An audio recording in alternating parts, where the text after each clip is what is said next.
So We I think that we could start now. Okay, it's 9:47. So good morning to all of you. Thank you for coming. I would like to congratulate also Ilal for this great organization and all the speakers to come here and to be with us. And I will give the floor to Catarina Paiva, the Administrator of Tourism of Portugal, to talk a little bit. I know that this is a very important topic for her and for all of us. So please start. Thank you. Okay, thank you. It's everything okay with the sound? It's okay? Yeah. Yeah, thank you. So good morning, everyone. It's a great pleasure to be here with you all. First, I would like to thank Kip and Antonio for the invitation, of course, and for bringing us together today to mark the International Migrants Day. So it's very good to be here with you, and it's an important moment of reflection and also of collective commitment about this topic. So today we celebrate migration not only as a global reality, as we know, but also as a powerful driver of cultural diversity, also of social cohesion and of course of economic development. So migrants, we know they contribute with knowledge, with skills, with entrepreneurship and resilience to our societies.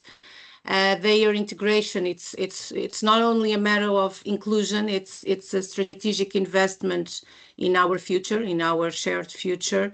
So in this context, I know that, and we know that public policies play a fundamental role. Effective, inclusive, and well-coordinated public policies are essential to ensure that migrants have access to education, to employment, to training, and equal opportunities. But we know also that integration requires vision, requires coordination, and a long-term commitment from public institutions, but also local authorities, also the private sector, and also, of course, the civil society. In the tourism industry in particular, that this industry has proven to be a powerful engine for integration. We know that it's a sector built on people, diversity, and intercultural exchange. And recognizing this potential, Turismo de Portugal has been working and developing and supporting programs aimed at integration migrants into the tourism industry. And these initiatives focus essentially on professional training and skills recognition, also language learning, access to employment, also creating some pathways for migrants to build sustainable careers. And of course, while we are responding to the sector's needs for talent. So integration is a shared responsibility. On this International Migrant Day, we should reaffirm our commitment to policies and practices and that place dignity, inclusion, and opportunity at the center of our activity. So let us continue to work together to ensure that migration is recognized not only as a challenge that we have to manage, but also as the strength we should embrace. So, Antonia, thank you so much for the invitation. I wish you all a very good morning about this topic. So, thank you so much. Thank you, Catarina. Indeed, this is a very challenging thing because the only boundaries that we should have in the world should be the cultural ones. Okay, so we are in the same planet and we are the citizens of the world. So it's very important to share the same view and to treat all of people in the same way. But anyhow, I will give the floor to Vera. I think that she's not yet here. She's So, trying to connect right now. I will send her the participation link again. She okay, will be here very soon. yes, so she is here.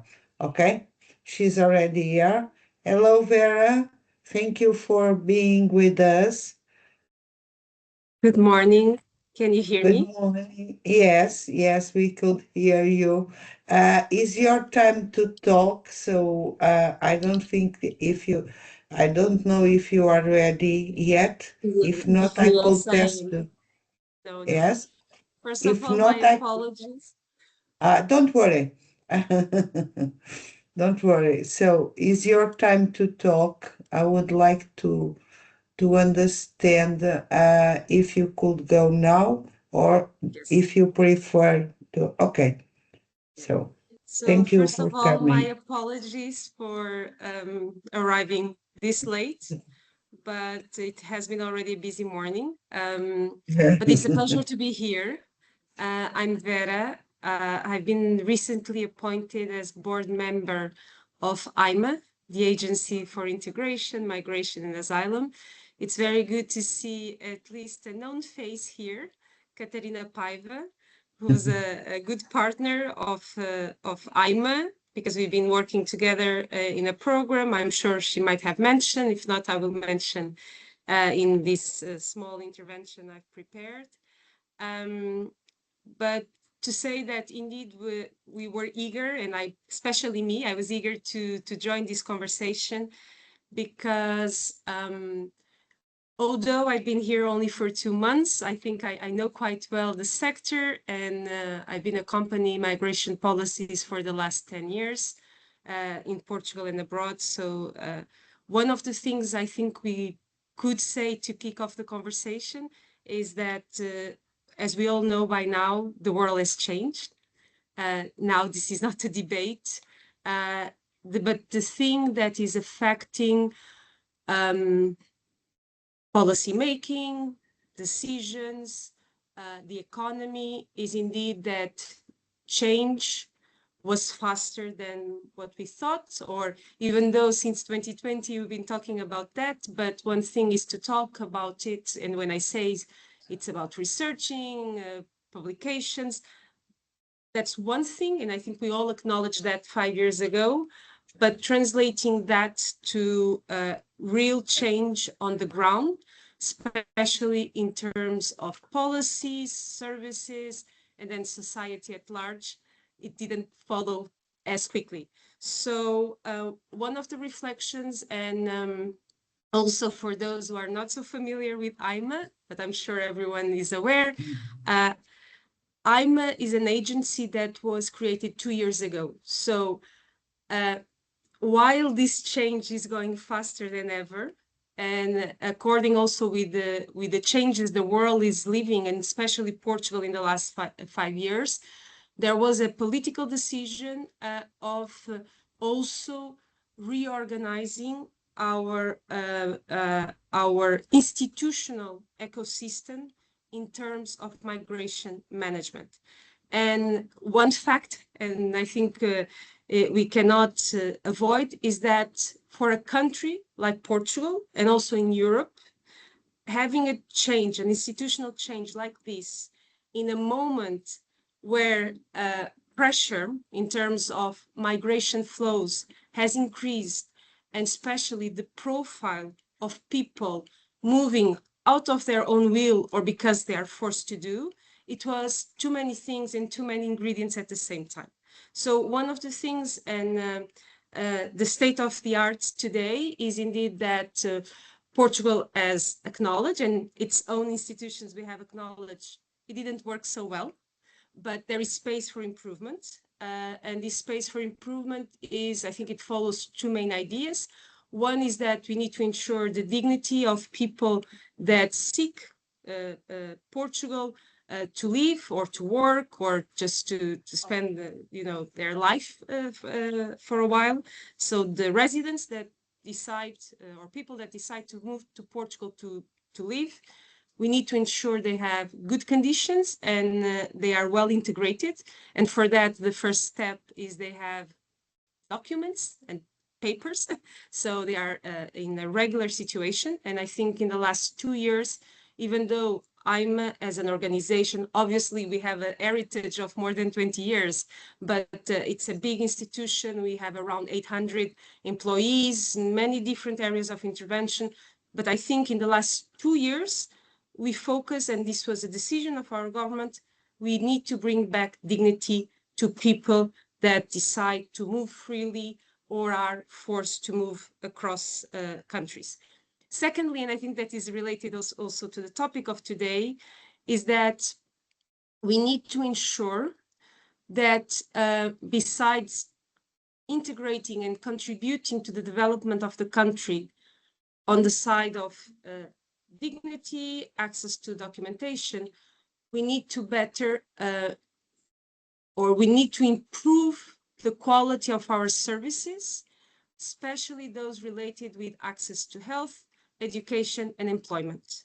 And on this last one, one of the things, and that's why I mentioned Catarina in the beginning, last year we were together with the Turismo de Portugal, we were invited to think about, not to think, but to action, a partnership about reskilling or improving the skills of non-Portuguese workers to enter the services related with the tourism sector. And that was a very good experience. First, because indeed one of, and as you all know better than I, a way to promote the development of the country, the competitiveness, is that we need to reinforce some sectors of our economy. We know that in the country, and tourism has been a key area to make our country grow. Even last week, I think everyone saw, we were mentioned by the Time magazine. So we know that since the country has become more attractive for people, and it's also being able more and more to retain its own talent, we need to reinforce and we need to give back human capital to reinforce certain sectors of our economy. And the point I want to make is that one of the things we learn, and a way to reinforce those skills and capacity, it starts with this type of partnerships that it started among the public administration, but it's growing to civil society organizations, private sector, which is specifically on how can we have combined solutions that on one hand, they either reskill people or they can customize or improve some technical skills that we might need to adapt to certain areas of economy or sectors. But then one element, and I don't know if it was already mentioned, it's the language learning.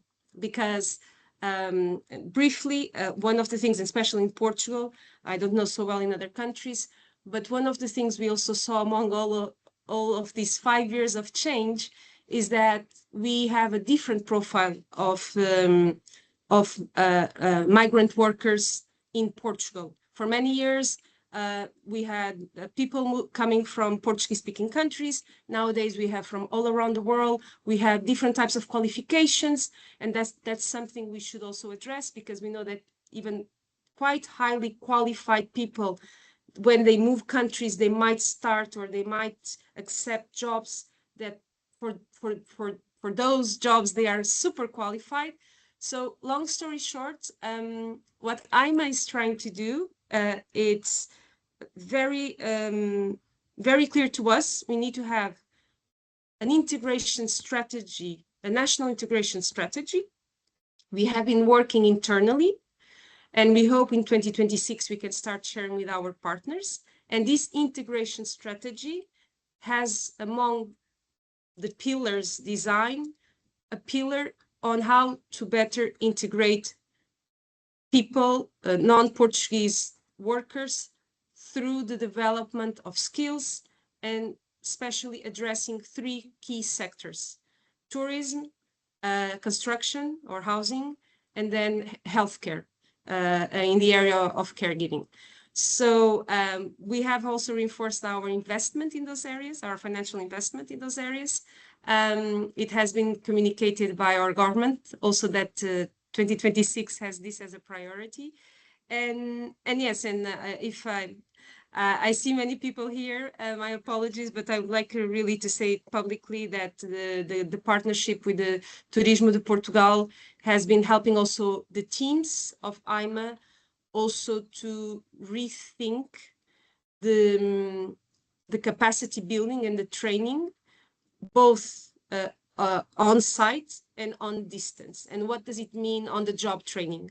Because I think sometimes it's easier to speak about, we can say things, but then we might not be able to translate them to reality. And so we are very happy to next year, which means in 2 weeks' time, we might announce the second edition of this partnership.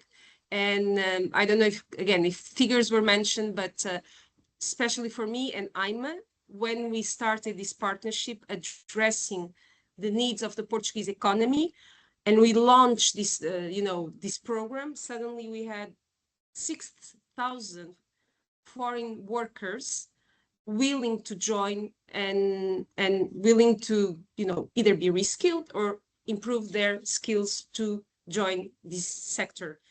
Obviously, that did not translate into reality. We did not train 6,000 people for many reasons. Lack of papers, then the investment that people also need to do in order to be on training for such specific areas. But obviously, I think the result was quite good. And so this is a reflection we've been doing. So I know it was quite broad, but I just want to leave this final note that is, IMA is still a young institution. We are starting with our baby steps. But I think we have a quite good, strong commitment, and even being here today reflects our commitment. First of all, we want to be closer to our partners, to society at large. We want to innovate, so start designing smaller interventions, but that they have stronger impact. And then obviously language and reskilling and training of people, it's a core focus for us. So thank you so much. I hope the day goes well, and I'm eager to hear the next speakers. Thank you. Thank you very much. Thank you so much, Vera.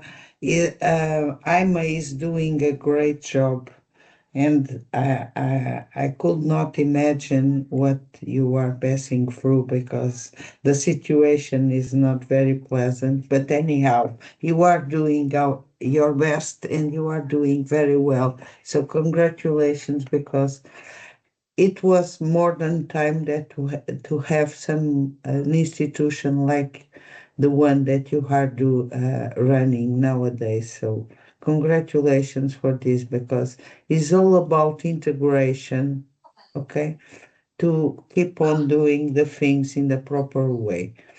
One of the things that the study that we present last year, that we forget to talk, because we are all the time talking about migrations in a sense that people are coming here and they need to be reskilled and to be integrated and so on.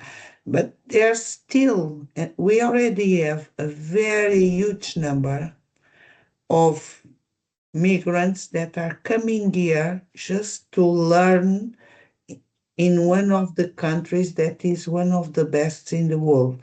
Okay, so we are a kind of case study for people that are coming here only to learn, especially in Germany, in Netherlands, that they are from north of Europe, so they are not so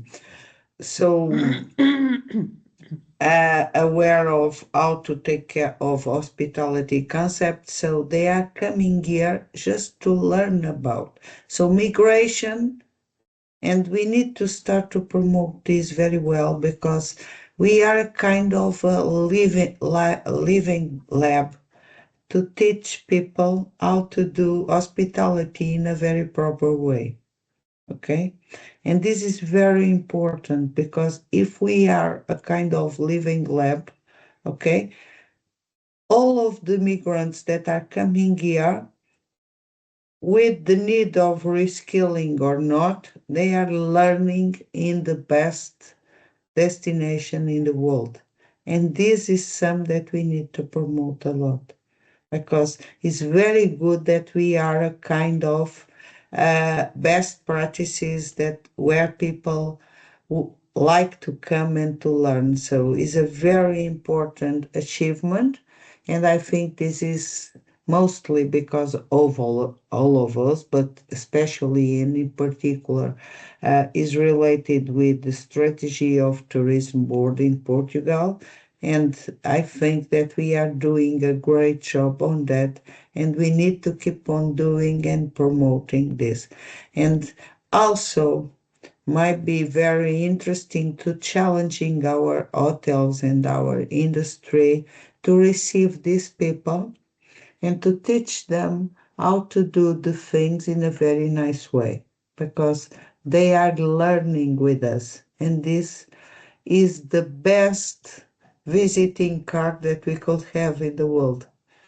Okay, is to be a kind of living lab of best practices. So I would like to welcome all the migrants that are coming here just to learn with us, because they are learning with the best. So nothing less. Okay, thank you. I will pass the floor to Arnold. Okay, yeah. So good morning, and really pleased to be here with all of you this morning. First of all, I'd like to thank the organizer, and especially Antonia and Hilal, to have invited me to talk on behalf of the Ireland Portugal Business Network. So I'm the general manager of the network, and really delighted to share what we do as we celebrate today the International Migrants Day. And I think the theme of the conference today, contribution of immigrants and their rights, resonates deeply with the work of what we do. Our raison d'être is fundamentally about connecting talent from two different countries, and we do that actively contributing to a more resilient, innovative, and inclusive workforce. Our mission is really to develop the trade between the two countries, and we do that by recognizing and encouraging inclusion, innovation, and participations across sectors and regions. And we do that by promoting the movement of skilled professionals, recognizing them as co-creators of a stronger economic area. We view migrants not as beneficiaries of integration policies, but more as active contributors and co-creators of success. And we like to say that we build bridges, not borders.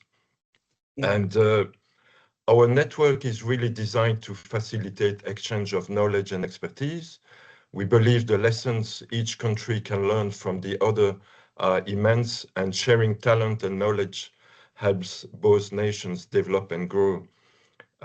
If we talk today especially about tourism, every year we organize a tourism conference where experts from the two countries meet and discuss potential cross-border development and partnership.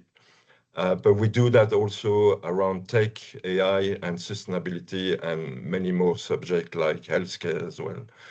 A good example was when we invited the president of the Association dos Amigos do Caminho Português de Santiago de Compostela and the head of the Wild Atlantic Way in Ireland to discuss the common challenges and opportunities to work together.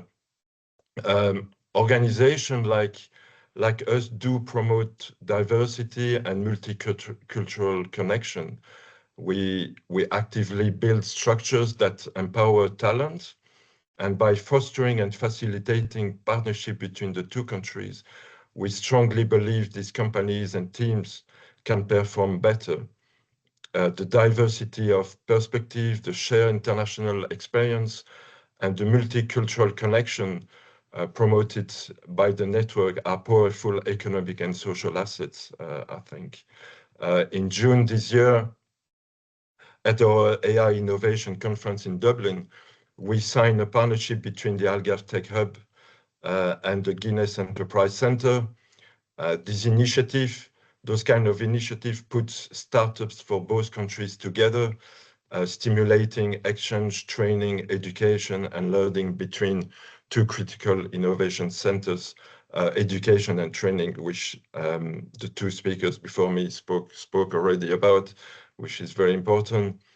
And we also work closely with academic partners from both countries, facilitating student exchange and encouraging research in fields like, as I said, AI, healthcare. For 2 consecutive years, about 80 UCD, the University College of Dublin, international MBA students have spent a week in Lisbon working directly with our members. Furthermore, the recent delegation of Northern Irish Enterprise to Porto Business School and the Portuguese entrepreneurs visiting Cork underscored the value of executive level and cross-cultural learning.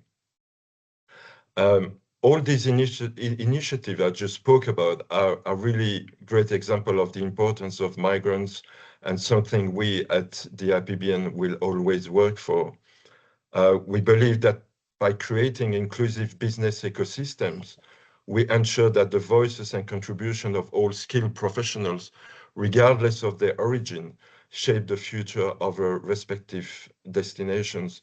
We're not just a network, but a platform for purposeful talent migration, which directly contributes to the economic, cultural, and intellectual vibrancy of both nations.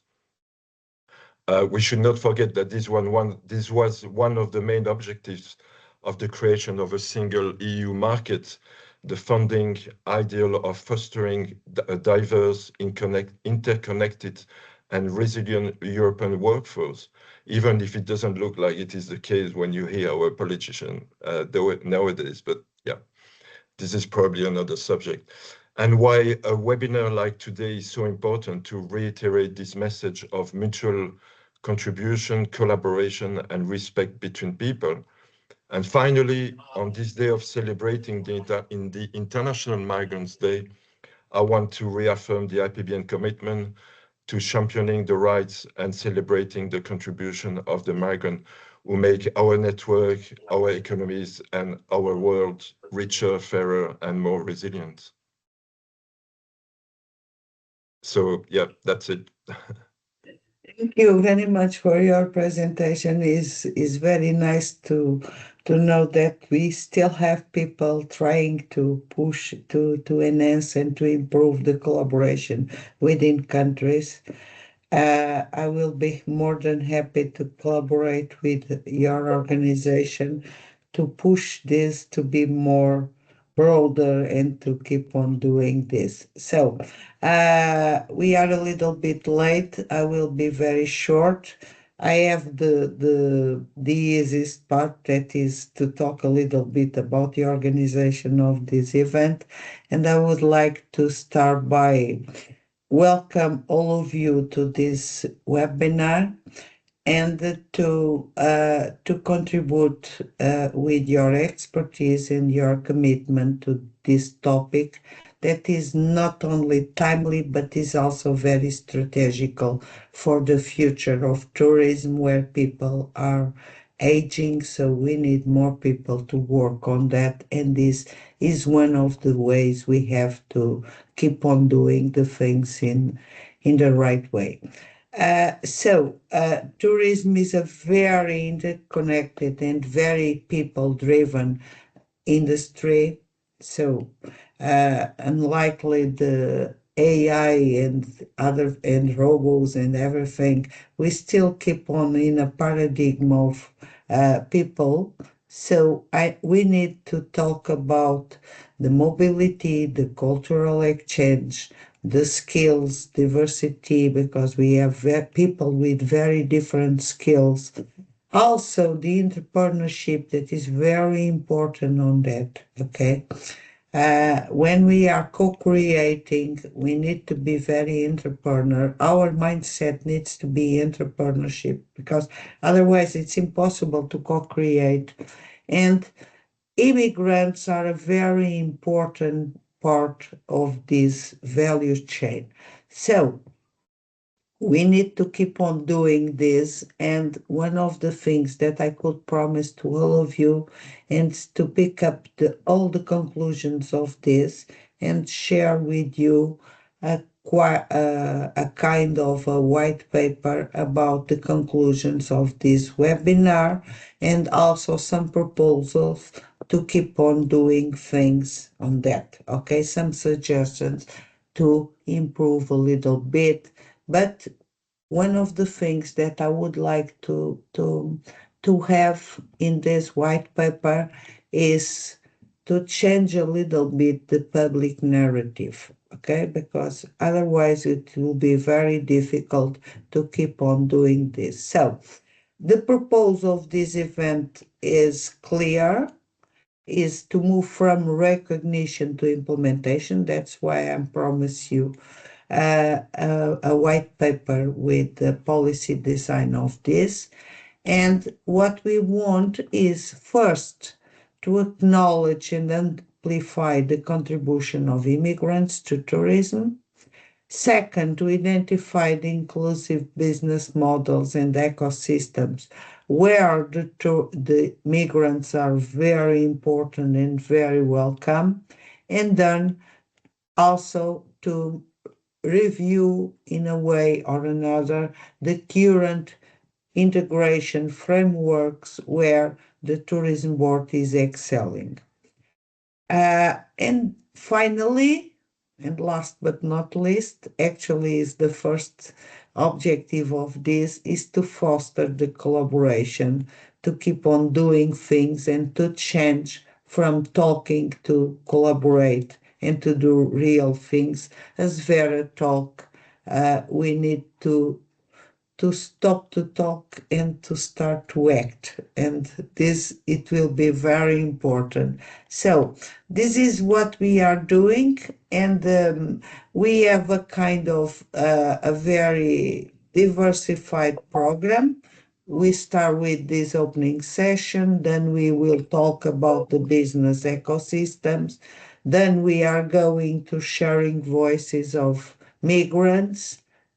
This section will be very interesting because they will be talking about what are their experience in different countries, not only in Portugal, but also in other countries, because we should not think that our problems and our challenges in migration are all about us. Okay, we share this kind of problems with a lot of different countries. So let's see what is happening in the other countries. Perhaps we will not think that we are so in the need to improve. So we need one of the things that and then we are trying to clarify what are the priorities, also to align the perspectives and identify future collaborations. So I would like to encourage all of you to participate very actively on that, and to keep on doing and discussing these subjects. And I would like to thank you again for your participation and to this kind of productive and very forward-looking exchange. I will not finish without a special thank you to Hilal to push me to do this in a date that we are almost finishing the year. So I'm a little bit overwhelmed with lots of things, but she's keep on pushing us to do things, and this is very important. And to leave you with the greetings of a very happy season and during this time as well. Thank you. Thank you, Professor Antonia. I would like to extend my special thanks to also the speakers we had in the opening session. Now we can continue with the first session roundtable about inclusive business ecosystems. In this session, we will explore how inclusive entrepreneurship, startups, and digital communities are shaping the business landscape of tourism. We will share experiences on fostering equitable participation and developing collaborative models that strengthen economic and social integration of migrants. And our moderator is Antonio Guerreiro. I'm so sorry for Guerreiro. Guerreiro. It's very difficult for me to pronounce. He is executive director at Algarve Evolution, and he's trying to drive innovation in the Algarve by building a collaborative ecosystem that connects entrepreneurs, startups, small businesses, and mentors and investors. Now I will leave the floor to Antonio. Thank you so much for accepting our invitation. Good morning, everyone. Hello, and Antonio. good morning, and happy International Migrants Day to everyone. Thank you to Antonia, thank you Hilal and KIPT team for the invitation. It's absolutely a pleasure to be here this morning. And welcome everyone to session number 1, inclusive business ecosystems. My name, as Hilal said, is Antonio Guerreiro. I'm a director at Algarve Evolution. And it's a really pleasure to be here moderating this conversation with you. At Algarve Evolution, our vision is to position the Algarve as a leading Southern European innovation hub. It's quite an ambitious vision, but we do have that vision until 2030. We work to prepare this region for the jobs of the future and to empower the talent that we have here, but also the companies so they can build scalable and innovation solutions right here from the Algarve. Our work priorities are on education, startups, and SMEs, but also to build this innovative ecosystem in this region that we love. And we believe innovation is actually one of the strongest tools that we have to diversify our economy, to support and go beyond tourism even, so we could build resilience for the next generations. We at Algarve Evolution are very pleased that in our 100+ members, we have people from all over the world in our movement. And also, I believe this is what brings us here today as well. How do we make sure that innovation and the opportunities it creates are accessible, not just to a part, but to everyone? And we know that tourism regions like the Algarve bring together locals, newcomers, digital nomads, creatives, and entrepreneurs. And this diversity is an incredible asset, but only if we know how to include people in a meaningful way. So to explore this, I have 3 fantastic speakers with us. Elisa Tarcia. Thank you for being here. Elisa is the founder of 351 Portuguese Startup Association and a leading voice in the European Startup Network. Elisa works every day to make sure founders' voices are heard when policies are designed. Next, Arsef Oshan. He is head of global strategic initiatives at World Talents. Arsef brings a unique perspective from his own lived experience and from helping global entrepreneurs relocate and integrate into new regions. And finally, João Reis, a social innovator focused on eco-education, rural regeneration, and building communities that embrace future-oriented work and learning. So let's start our panel. Question number 1. I'm going to do a few rounds of questions that I hope that all of the 3 can participate. So the question number 1 is about building inclusive ecosystems. The speakers, they have, I would say, an average of 2 minutes to answer. And the question is, so tourism regions like the Algarve attract incredible diverse people, right? As we mentioned, from locals, newcomers, students, digital workers, and founders.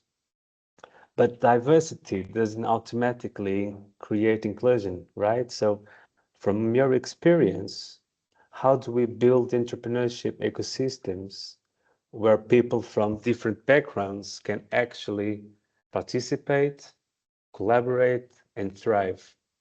And I would like to start with Elisa. Thank you, Antonio, and thanks everyone. It's a pleasure to be here. This is a topic that is very dear to me. I'm not Portuguese. I'm here also as someone who moved from another country. So it's an honor for me to also speak about this topic. I think you know, also to relate to what you said at the beginning, Antonio, I think this is a design problem and not something that quotas can solve. It's not about supporting founders here. It's also about helping people realize that they can be founders, and that it's a mindset shift, and that only happens when the ecosystem is accessible and visible. And you know, quotas or these token policies, yes, they can be helpful to maybe solve the problem in the very short term, but it won't solve it sustainably. And you need something that fixes the problem at the very beginning of the funnel and not at the end. And there's an example that I always love to bring when we talk about diversity and inclusion and about being a design problem. And so I invite you all to think about, sorry, but bathrooms in public spaces, in public places. And you know how women's bathrooms always seem to have longer lines than men's. People assume it's because we chat, because we put makeup, because we do whatever we do in bathrooms. But that's not the real problem. The problem is that men's bathrooms have urinals and stalls. Women's bathrooms have only stalls. So we simply have less opportunities to basically do our own business quickly and in an efficient way.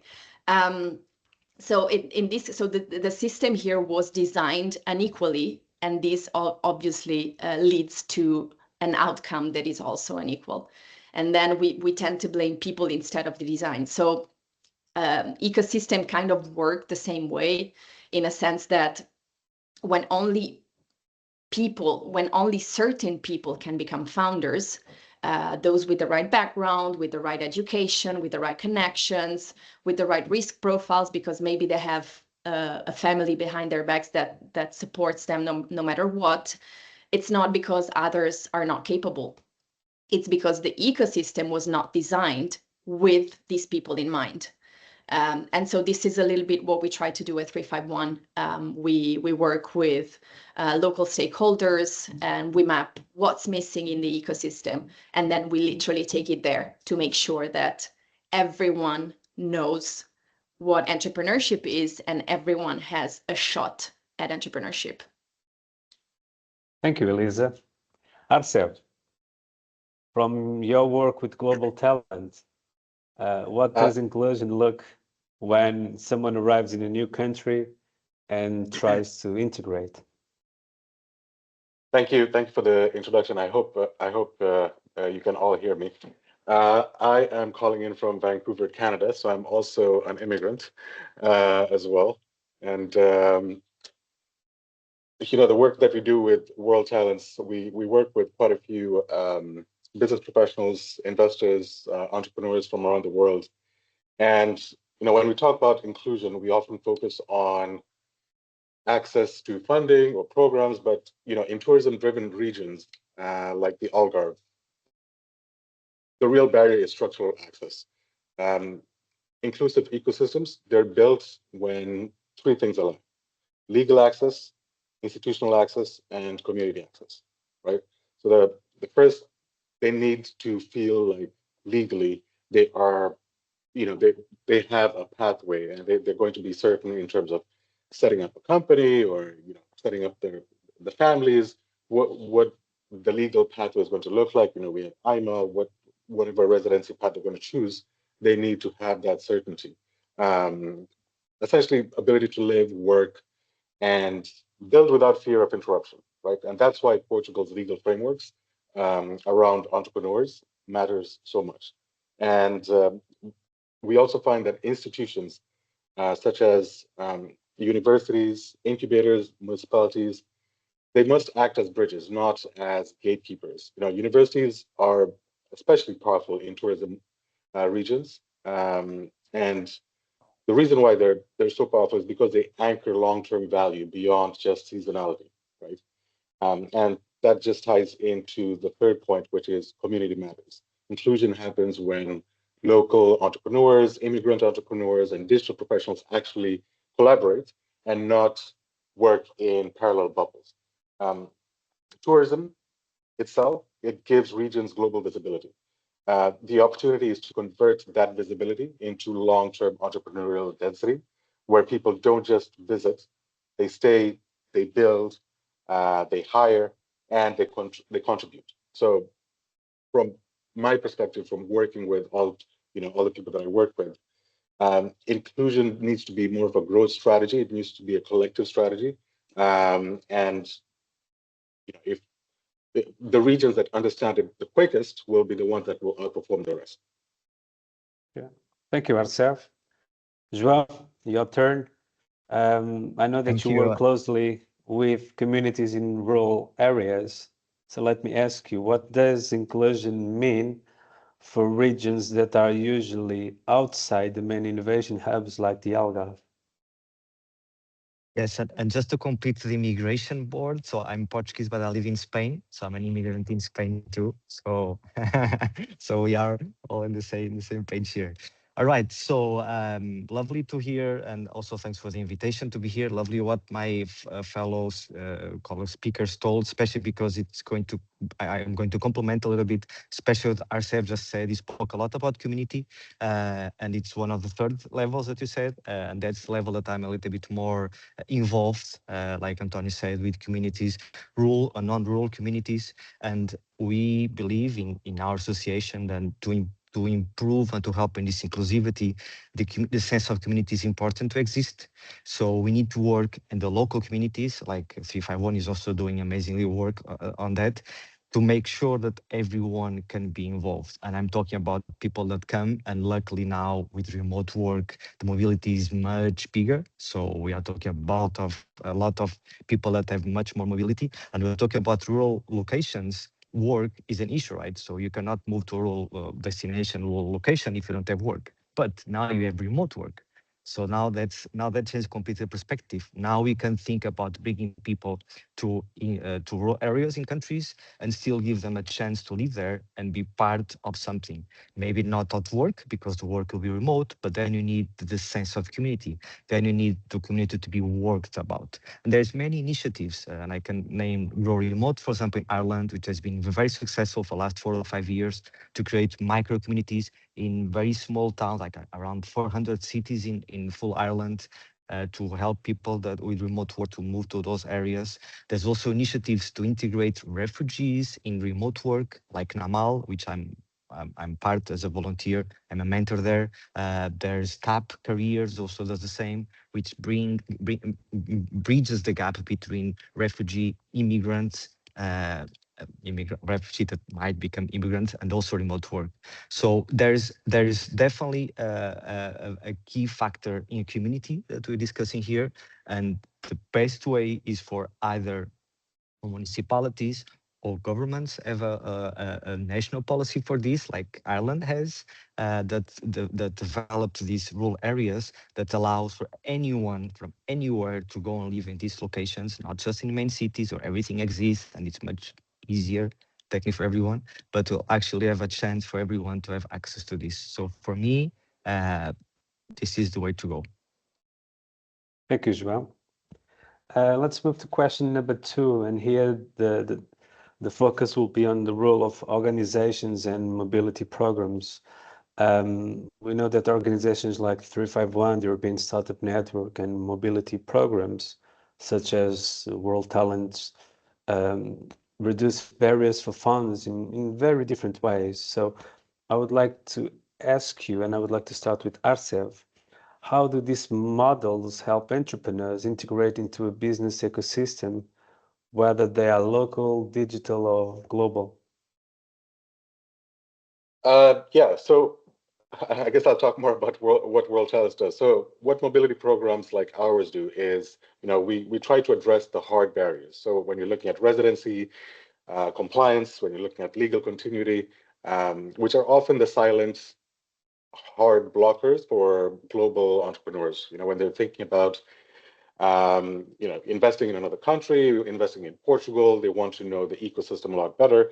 And so our program, other than the fact that we act as connectors to, you know, startup ecosystems or universities, we also help out with, you know, residency pathways, compliance, legal continuity. And this ties back to the response that I gave in the first question, where, you know, legal certainty is something that any immigrant would want, right? So as an immigrant, if you're going to another country, you want to know, okay, am I abiding by the rules? These are the rules. I need to make sure that I'm abiding by the rules. I have all my paperwork done correctly. Everything is submitted, and you know, everything is done by the book. And so those are the parts that we help out with. And so, Antonio, as you also know, we work through universities as well.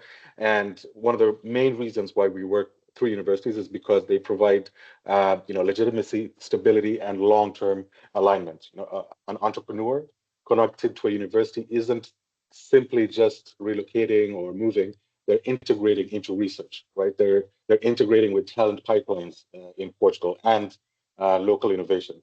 So when these pieces work together, you know, we're talking about community builders, incubators, and legal pathways, you get something powerful. You get entrepreneurs who are not just present, but they're deeply rooted in Portugal. And, you know, currently the discussion around immigration in, I think, all around the world is everyone wants to know that, you know, immigrants are coming in to actually contribute to their ecosystem. That's how you move from temporary economic activity to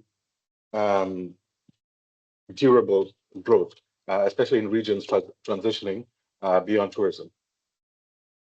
Thank you. Elisa, now back to you. I mean, could you guide us through a little bit about the work that you at 351 and even at the European Startup Network, how are these organizations helping entrepreneurs to integrate in the business ecosystem? I know that you do a lot of advocacy, even trying to policy shaping as well, and community alignment is all these buzzwords are not just buzzwords. It's actually work that you have been doing. So could you please guide us a little bit about that?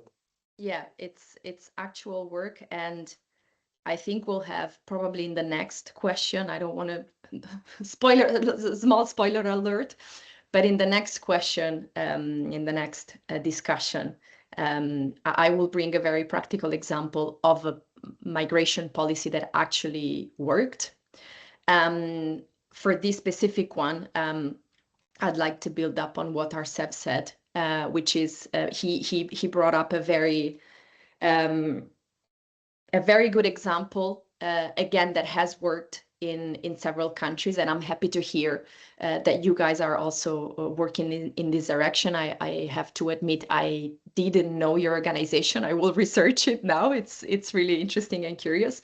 But what you're doing is basically, it's something that's called the triple helix framework, where you put university, industry, and government to work together so that people that come to the country, they're actually, you know, inserted into a community for the long run, basically. And there are two opposite ends of the problem. One side is what Arsev just said, which is, okay, we have to remove barriers for people who already made the choice, for people who know that they want to relocate, that they want to come here for whatever reasons. And that is helping them, you know, with legislation, visa, soft landing, business setup, tax residency, whatever they need, not only to arrive, but to stay compliant in the country. And then there is the other end, which is, okay, they're here, and whether this talent, whether they are digital nomads, returning migrants, founders relocating, we need to focus on integration. So first of all, we need to identify who they are, and only private organizations such as World Talent, I imagine, are able to identify who these people are. And then 351 comes in at some point to connect the dots and integrate them into the already existing business and startup ecosystem. But this is just to say that that it's really important that private organizations collaborate with government and universities, because literally service providers are those who can identify these people, not institutions. Thank you, Elisa. João, now back to you. Yeah, sorry, go. I was just inviting you to join the conversation as well, to share your perspective. Just to complement, because I think we have some great examples and these organizations are doing amazing work. I think I'll detail it a bit more what I shared before with NAMAL, which is also an organization that does help with this transition, with this mobility part. So the way they work is very simple. They contact tech companies like Google, for example. Google says, okay, we need 50 Python programmers. Okay, then they go to Syria, because that's where they operate. They go to the refugees pool that they have there. They find and they train those 50 Python programmers, and they connect with Google. So they get the demand first, they connect, they train the local refugees, and then they get an international job, and then they can move obviously to those countries or other places they can live with a remote work. So for me, this is a great example of how an entity can bridge in a very meaningful way, because giving you a job, I might give you a visa, of course, if you get a job, that solves a lot of problems. Then, of course, you have the community part, all of that also needs to be solved. There's other entities to do that. But this is, for me, it's an amazing job that helps out. So I sit down with this example because for me, it's an amazing work. And there's other, not just NAMAL, Top Careers does the same. There's a lot of entities working with these regions that are suffering more from migration issues. Thank you, João. Let me just ask to our organizers, Hilal, I know that we start on our side a little bit late. How long do we still have just to 6 minutes more. 6 minutes more? Okay. Yes. So I would say let's go for one final round. I mean, I had several questions that I would like to bring in, but let's respect the time and let's go for our final question. And this final question, I would like to focus on immigrant contributions, right? So we often talk about what immigrants need, but I think we don't talk enough about what do they bring, right? So what contributions can be economic, cultural, creative, do immigrant entrepreneurs bring to a region? And how can places like the Algarve better leverage this potential? João, you can start now. I think we're going to all going to talk about the melting pot and different cultures, different perspectives. That's a little bit the obvious answer that you'll get. But I think that also when you have people that suffered through the system, through a process like migration, like refugee process, and we are moving into a more global world. Of course, there's a lot of nationalism now, there's a lot of closing borders, but we know the long-term trend is more movement, more mobility, and again, remote work brings this to the table and it's going to bring more and more. You can see the migration in Europe from north to south. You can see Portugal, Spain, Italy economically booming. And why is that? One of the main reasons is because everyone is moving there because it's sunny and there's remote work. So there's more mobility, there's going to happen more and more. So I think that the people that have went through all this process will bring the knowledge and experience for the countries that are actually receiving to make the process as well, because what's happening now, and I see this in Spain where I live, not working very well. Of course, the numbers are high because there's a lot of issues, but we need to talk with them and see the best way, a better way of doing this. And I'm talking about this is across the board for Europe and other countries in the world that will be more impact in terms of mobility. This is only going to grow. This is not going away. And of course, you go, oh, there was some war there. It's not just war, it's global mobility just increasing. So I think that the immigrants and refugees going through this process can bring this knowledge and experience when they are living in those places. They integrate the system and then they know what to do it better, because we never felt what they felt before. and this is very important. So for me, besides all the other culture, experience, and knowledge, is the real experience of what they have, and it's just going to increase in our society. Thank you, João. Elisa? So this is where I have the chance to to talk about the practical example. It's some, but also to relate to what João said, there are obvious advantages in being what Robert Pott called the marginal man. You're no longer part of your initial society, and yet you're not exactly completely part of the new society, and it kind of it gives you a very different perspective on where you came from, but also where you're going. And this is about the diversity of points of view that makes it particularly important, especially to develop innovation and innovation ecosystem. There's one city in Europe, Espoo in Finland, and I had the chance to listen to their example a couple of years back, that has designed a policy of proactive attraction of specific skills. Espoo is a very small city. Finland is a very small country, and obviously there are challenges that come with that related to talent. But Espoo has always had this ambition and this drive to be at the forefront of innovation, especially for certain sectors like green economy and sustainability and also industry. And what they did is, okay, so we have this existing infrastructure, but we don't have enough people to develop it. So they went to countries where the density of that specific talent was high, in excess, and they designed policies to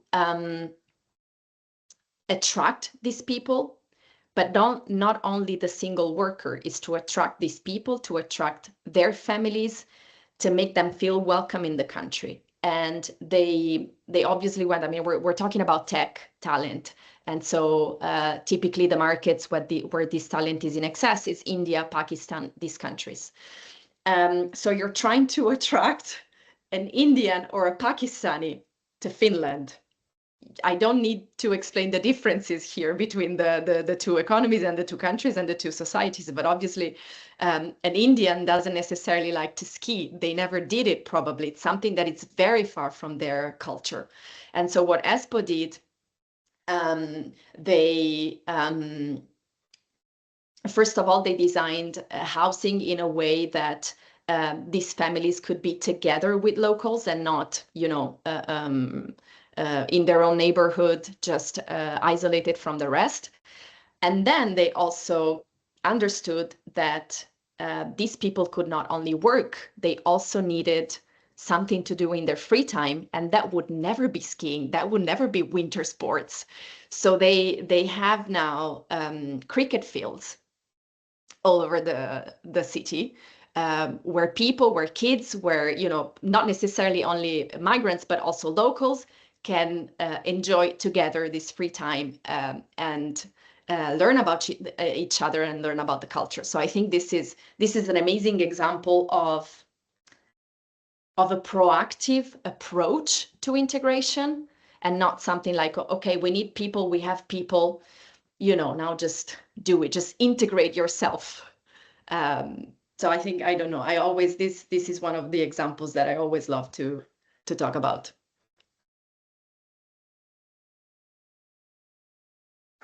Thank you, Elisa. Afsef?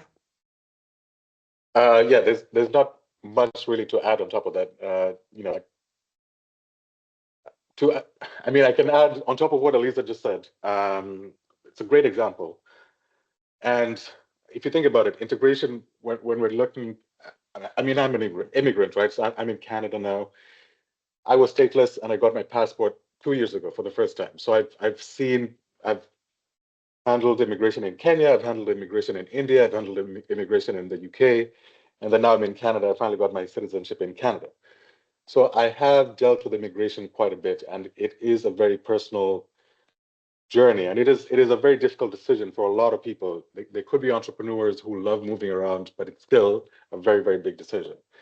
So whenever we're looking at integration from especially from an immigrant's perspective, you kind of want to make sure that integration is intentional. Regions, they need to stop treating immigrants as beneficiaries and start treating them as economic actors.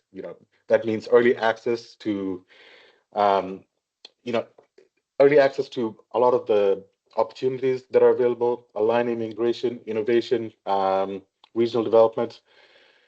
Portugal is well positioned here because its legal frameworks already recognize entrepreneurial activity as a public good. So, yeah, I just wanted to add on top of what Elisa said. Integration needs to be intentional. It needs to be on both sides. There are two stakeholders when we're looking at actually more stakeholders, because you have IMA, you have the individual themselves, you have, if they're working with a university or if they're working with a startup, they have family members, the community that they're going to join, what kind of business they're going to set up. There's so many different moving parts to it. And, at the end of the day, if they are going to come and contribute to the ecosystem, I think there needs to be effort on both sides to make it more accessible for them. Thank you, Arcef. Thank you, Elisa. Thank you, João, for your insights. I think what we have heard today is that inclusion is actually more than a value. It can be a strategy. It can be an asset, right? And I believe that regions that embrace diverse talent and can empower communities, and also can experiment with new models, actually those can be the ones that will have higher chances to succeed in a near future. So thank you for your insights. Just to say that on a personal note, I have been an immigrant 3 times in my life in 3 different countries, and those experiences shaped me in ways I could never have imagined otherwise. They humbled me and they gave me a much broader perspective on life. And I wish that if we could, just by the power of magic, make everyone an immigrant for 1 day or for 1 week in the world, I think we could be much more in peace than we are now. Thank you, everyone. Thank you to everyone joining us this morning. I hope this conversation could bring inspiration to your life, could spark new collaborations and new ideas for building a more inclusive and innovative future. Thank you for the organization, and happy Immigrants International Day again. Thank you so much, Thank you, Antonio, for moderating the session. It was a great pleasure to listen to you, and you made it with such ease. I really appreciate your contribution. And I also would like to thank to Elisa, João, and Arcef. As an immigrant in Portugal, I am very happy to see that these kind of organizations are run by people with your perspective, who can understand what does true integration means. And your perspectives will, I'm sure that it will bring a new discussion on the ground to the people that joined us today. It is, I especially personally, I like the examples of Elisa. I want to thank to her for the great examples. And I think we understood that through being inclusive is the structure of having a true integration, and we shouldn't try to adapt, try to fit people into an already existed structure, but we need to make more flexible structures for all. Thank you so much. Now we will continue with a coffee break and also a documentary from Professor Akinwale. Now I'm going to leave the floor to Professor Akinwale. I'm also, he's from University of Porto, Migration Observation TV. And I'm very happy that he's here with us today. His documentary is about shared voices. He will present us human-centered studies about immigration, and he will illustrate how the person's journey contribute to collective innovation and cultural richness of the destinations. Thank you so much. Thank you, Professor Akinwale. Hello. Yes, thank you. Good morning, everyone. So just go grab your tea or coffee. It's coffee break or water. Just for a few minutes, I'm going to be here. Thank you again. Good job, Ilal, and of course, Antonia, for this putting this together. And congratulations, everyone, for the International Migrant Day. So, in fact, looking back now, maybe I need to pause my documentary, and I see more faces here that I may need to add into the documentary. So obviously we have to do that. So, but seriously, the key is that on the background is my technical team, which I'm going to bring in very quickly, is just to walk through like the making of the documentary, or why the documentary in the first place, because that's very, very important. So one is faces of migrants, right? So I've said that, you know, when you talk about migrants, what comes to people's mind? What is perception? So it's very important now globally that we need to really create that faces, to bring the face to people screen on the social media and across different boards. So when people move, it's a lot of sacrifice, a lot of challenges. And the question is, why do they move? Because those are the questions that we ask from the documentary. Why do people move? They move, number one, for safety, very, very important, for safety and security. That's when it's when there's a war situation, when there's a flood and things like that. So those are the scenarios that we try to really create. Then, of course, talk about economic opportunity as well.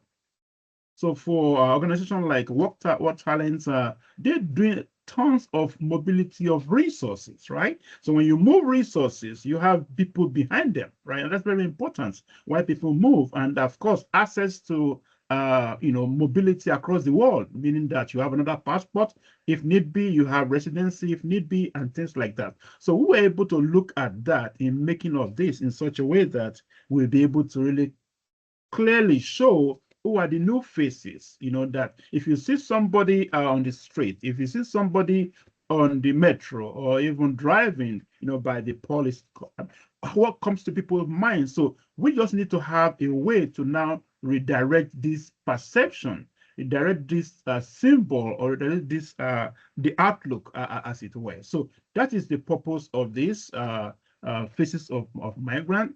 And by the way, I'm sorry, I should have said that in the beginning. My name is Akinwale Roy Ojomo. So I'm a researcher here. Actually, I'm leading the Migration Observatory Lab here.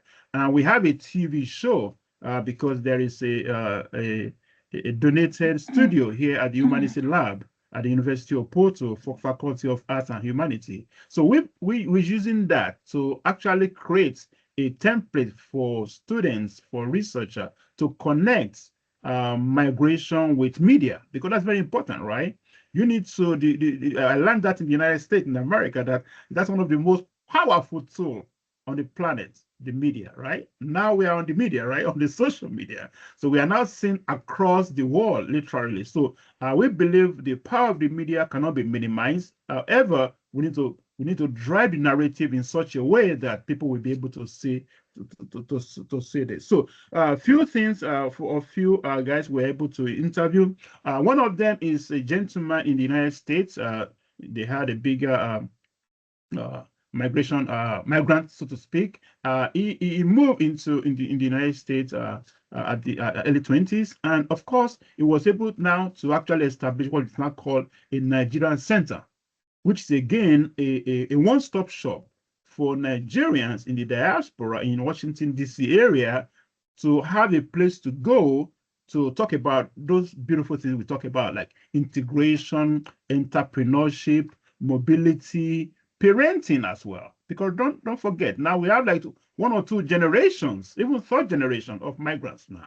So that's a huge cultural diversity, a huge language learning that we thought I would need to really be able to really put in place. Then the other person are Angolans in Portugal. Of course, because of the issue of colonial relationship, there is a more cordial relationship that exists between Portugal and Angola. So Angola actually are investing in Portugal. And obviously, they are having students here as well who are coming to be, of course, students for PhD, for master's program, and for other things. And the other piece we talk about is the Brazilian in Portugal. I mean, that's a huge number as well. Actually, they have the largest number of migrants here in Portugal. And when we look at this, we look at the categorization. What did they come into Portugal to do? Are they business people? Are they involved in different commercial activities and things like that? Then the other piece, which is fast growing, don't forget, Portugal just had about 1.5 million residents, so to speak. So that's a huge number, right? So in getting into this challenge of things, they were able to look at, how do they really make sure, just the brilliant example gave by Lisa, if I'm from Nigeria originally, though I used to live in the United States, what I need to, what do I, when I need to play, what are the things I need to do, right? It's winter time. I have to go to the ice rink. Am I interested in that? Or maybe a soccer team. So now you see tons of the African countries, migrants, forming a soccer club as a way of pastime, so to speak. So we're able to look at all this as a way to say, these are the numerous faces and, of course, the activities of migrants, so to speak. So in a nutshell, that is holistically what we look at when we talk about the making of this documentary. We believe it's a great way to tell a story in a nutshell. And of course, unfortunately, due to technical issue, we couldn't really have that but we have a trailer which we'll be able to really show and showcase that. Obviously, in the next few months, have a more formal launch of this. So that way we'll be able to create that. But in the making of it, that's what we're able to really put together.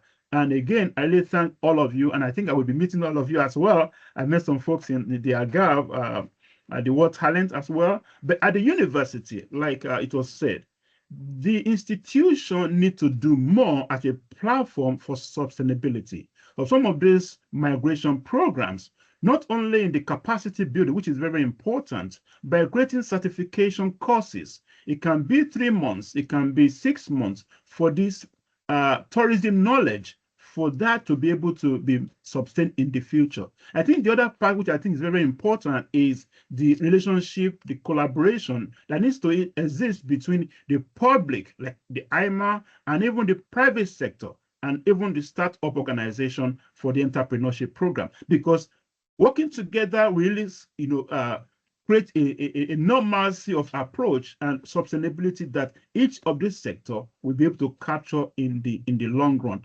Finally, I say this, that this whole documentary is just to be able to kind of create a new image of who a migrant is. So that at the end of the day, within the period of time, we'll be able to see the sequence of things, the range of things.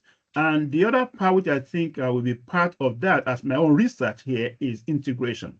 I'm a professor of integration, and we were looking at that, just going to whet your appetite in there and say that this part, which is very important, is when people come in here, right? So they have to learn so many things. There are a lot of things they need to check. However, what is the host country citizen learning about these new people? That's a big question we're able to raise, right? So for instance, if you're Portuguese, right, you live in Porto, what do you know about somebody from Nigeria? What do you know about somebody from Afghanistan? What do you know about somebody from Pakistan? Because they have shops down in the Riviera, right? So you're going to go to them. What are the things you know about them in terms of their culture? So those are just the nuances of what we think, the new study we believe we need to push out there to ensure that we'll be able to create a global atmosphere of integrated people. Because again, don't forget, we are migrants wherever we move to. And the digital mobility right now is even newer, right? So you can stay in Portugal and support a company in Australia. So all this mobility creating new opportunity for how things need to be done. I know, Eli, I might pass my time. So in conclusion, that is how we're able to make this. And obviously, as we partner with the institute, we should be able to really unleash this. Again, my apology for not getting this ready on time, but I believe that these are kind of the nuances of how the documentary was created and ensuring that these new people coming into the country or across the continent are understood in such a way that integration or the faces of migrants are supposed to be a two-way traffic. The learning the new environment and those in the environment as well, they're learning them. Thank you again for the time. I appreciate that. Thank you so much. Thank you, Professor Kinale. Can you share a link for us to be able to track and follow up for the documentary so we can see it when it is ready? Sure. Thank you so much. I will do that now. Okay, thank you so much. So I will give you 10 minutes for you to go and maybe to have your coffee or if you would like. Or if you are okay, we can continue with the second session because we are extending the time a little bit. But I would say let's meet up again within 10 minutes. It makes 11 plus 10. I will write here as well.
Hello, welcome back. I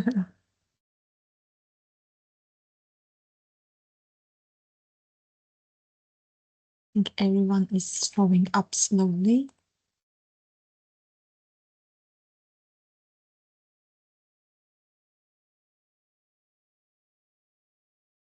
But I would like to open the next session because I don't want to exceed time more. Some of our participants have very limited time with us. The second session will be about observing to revamp strategies. And in this panel, we will review the current research and policy approaches to migrant integration in tourism. We will focus on practical evidence-based strategies to align inclusion with regional development and sustainability goals. Our moderator is Marina Novelli from Nottingham University Business School, United Kingdom. And she is also director of the Sustainable Travel and Tourism Advanced Research Center. She has more than 25 years of experience in research, consultancy, and international cooperation. And she's also a member of World Economic Forum, Task Force on Sustainable Tourism and related Beyond Tourism Initiative, and member of the WEF Global Future Council on Experience and Lifestyle Economy. And she was recently appointed by the United Nations Tourism as a chair of the World Committee on Tourism Ethics. I would like to thank her to accept our invitation and be the moderator of this session. And I would like to leave the floor to Professor Marina. She will first make a short presentation to showcase her recent research. I would like to thank you again. It's very valuable and it's an honor for us to have you here. Thank you. Well, thank you very much. Marina, nice to see you here. Brilliant. So long time. I was just about to say, great. Thank you very much for giving me this opportunity, Antonia and Hilal. And what a great group of people you've managed to put together this morning. I mean, I've enjoyed listening so far, the presentation and the conversation. So obviously, when you invited me, I just kind of wanted to frame it in a way that would be not only about showcasing some of the work I've been doing, but most importantly, see how particularly my new role as the chair of the World Committee for Tourism Ethics could bring quite an important dimension to this conversation. So although obviously I'm talking about as a professor of sustainable tourism, I think today introduction I'll frame it from a World Committee on Tourism Ethics perspective, because we are about also to devise the new program of work in January, and so the future of work features very highly in our agenda, and therefore I think is important to look at it from how the whole issue about the ethics of migration, workforce development, and workforce inclusion play an important role, both for this gathering and this project, but also where this could feed into. And I'm obviously in a privileged position to potentially facilitate that. So effectively, I don't know how many of you know about the World Committee on Tourism Ethics, but just for those of you who may have not come across it, is a body that was established by the UN Tourism, well, formerly World Tourism Organization in 2003. But it acts as an independent institution, an advisory board to ensure that tourism development aligns with principle of responsibility, sustainability, and fairness. Now, the committee is tasked with overseeing and promoting the Global Code of Ethics for Tourism. Again, a lot of people don't know much about it, but just in a nutshell, the Global Code of Ethics for Tourism includes 10 key principles. And obviously there are 3 of them, which is tourism should benefit host communities and protect the rights of host communities. Obligation, the number 6 is about obligation of stakeholders in tourism development. And then particularly number 9 is about right of workers and entrepreneurs in tourism, in the tourism industry, which fits perfectly, I would say, and frames perfectly what the conversation of today is all about. And of course, when we come to discussing the issue of migrants, workers in Europe, in fairness, one of the focus that we've been pushing for the last two rounds, like two terms of the World Committee, of which I was a member until now, and now obviously I chair the work, is about fair treatment of workers and equitable distribution of benefit, which again, it's very much important in the conversation of today. Now, specifically, the work I've been involved in the last 25 years, and for those of you who may not have come across my work have focused primarily on tourism, sustainable tourism development in Africa, but also trying to facilitate a conversation and let's say shifting of the narratives from let's say, a very much top-down approach in how to develop tourism in a more sustainable way from a global north perspective into a global south context. I've been trying to look at how to facilitate a fairer exchange of indigenous knowledge into our own narrative in global north conversations. And so when it comes to workforce rights, of course, we all agree that are fundamental to sustainable tourism. And of course, ensuring a fair treatment and equitable benefit for millions employed globally is a no-brainer. We all want that. And I particularly liked the example that was mentioned about Finland, because very often the narrative is about refugees and is about obviously people that travel to Europe out of need more than anything, rather than the fair exchange of workforce that us from Global North very much are privileged enough to benefit from. So one of the things that has been particularly of concern to me in the last probably 5 years of work, so my latest Liverhume International Fellowship looked at youth entrepreneurship in tourism, looking at how those collaboration can be obviously on an equal ground where the exchange is made of an equal basis, is all about trying to make sure that when we talk about workforce development and fair exchange of skills and workforce itself, it becomes less of a us from Global North being privileged to go and work whatever we like, when in actual fact, when it comes to migrant workers from the African continent, from the Asian continent, or anyway, Global South in its entirety, it's all out of, sometimes the conversation is out of pity or out of care, rather than an equal, fair exchange that should be all about. And I know that, you know, we all live in a, particularly those of us who live in Global North context. I mean, I live in the UK, I come from Italy originally. I'm a migrant myself. I've been touched by migration regulations and difficulties on a personal level because my ex-husband from Nigeria, my current partner is from Zimbabwe. So I'm very much aware of the complexities of even being mobile in a very restricted environment. This is a topic that is very much close to my heart.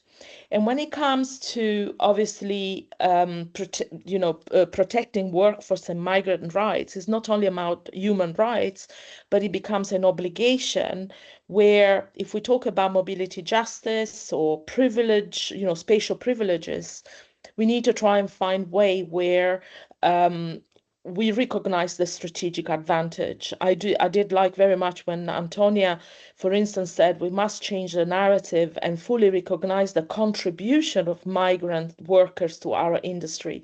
Because at the end of the day, if we want to look at tourism as a career path for everybody, we need to also recognize that if people are invited to work in Finland in the tech industry, why shouldn't we look at tourism as a space where that career is fully recognized as a 21st century larger sector in the world that would benefit from that intercultural collaboration and intercultural exchange.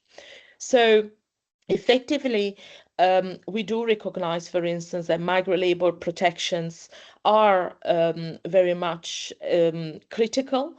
And so before I pass the floor to the speakers, I would like to also call for a decolonization of our mindsets and make sure that when we work in this space, we recognize of the privileges that many of us may have had as migrant of the 21st century.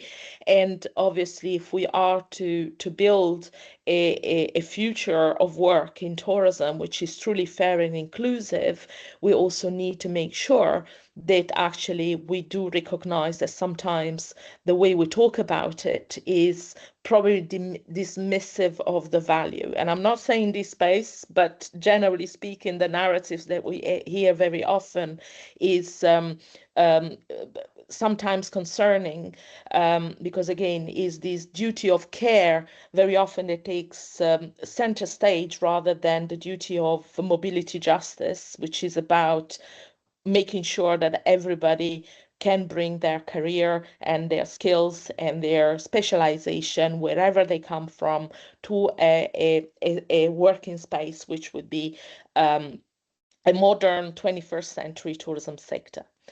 So having said that, there are many examples, and I'll be happy to share. I'll probably put a couple of notes in the chat box in a moment, so that people can have a bit of an understanding of examples, for instance, that have been used in other parts of the world to integrate the workforce from other parts of the world.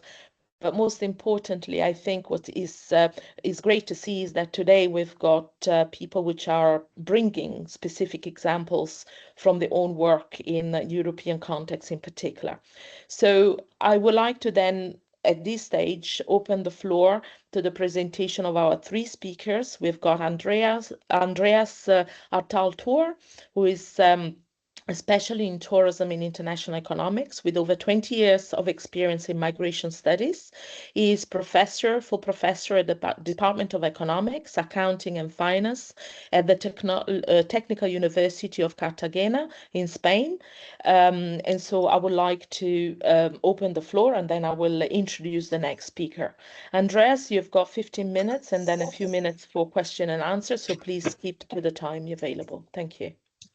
Okay, thank you very much, Marina, for introduction. Thank you, Hilal and Antonia, for invitation. Hello to the rest of participants. I'm going to share my screen in order to share some presentation. Yeah. You see it? Yes, perfect. Yeah, okay. So as I told, thank you for the invitation. I'm not really presenting on my work. I'm more or less presenting some thoughts and reflections on linkages of migration and tourism. We are engaging one project with Hilal and Professor Antonia Correa. So I have been start working with the framework and sharing some thoughts that could give place to the discussion. So there are some linkages between migration and tourism, and they stand along different dimensions. Of course, there are two. This is a two-way relationship. We have the migration lane tourism hypothesis. Some people is migrating and establishing some network with the host and home countries, and yeah, this is fostering tourism. So this will be the migration-led tourism hypothesis. And the other one is there are some opportunities for migration fostered by tourist opportunities. So, for example, digital nomads. You select some good countries to spend some months on the year, and this is leading to this people's mobility, this migration. What are the main theoretical channels, or some of the important theoretical channels identified in this literature? I will select through main channels. It's the same that in the case of trade and migration or other economic opportunities open because of some network of migrants around the world. We have the information channel. Obviously, if you are in a new country, you are understanding all the opportunities in that country, and there is a flow of information between host and home country. So immigrants advertise host countries to their compatriots and reduce bilateral information asymmetries. Specifically, they specify more information and opportunities in the host country, and this facilitates new trips. This is especially important for skilled migrants, and there is some references there. We have the travel cost channel because there are important relationships between host and home country of migrant.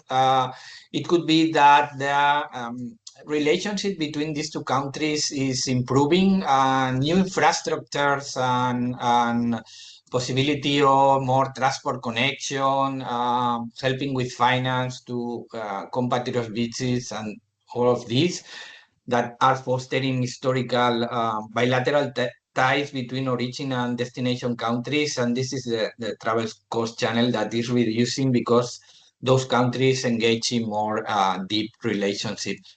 Obviously, we have a demand channel since a large stock of migrants create awareness among compatriots to visit the country.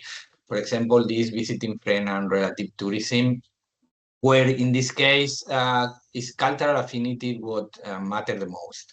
We have different lines of research in the literature along these lines. So nowadays we have even a new search of new types of tourist migration links with the digital nomads or seasonal part-time resident because of aging, for example, in Europe, or the role enabled by development of new ICTs, information and communication technology. So in general, we have different types of people mobility because of labor or return migration, entrepreneurial migration, retirement migration, and even the existence of second homes. More or less, I would like to highlight that the pattern of the geography of migration and tourism is not so different, because in the upper part of the figure we have main destination of migrants. In the down part, in the below part, we have the main destination of tourists. So we can see more or less that main destinations of migrants and tourists are in the Western world.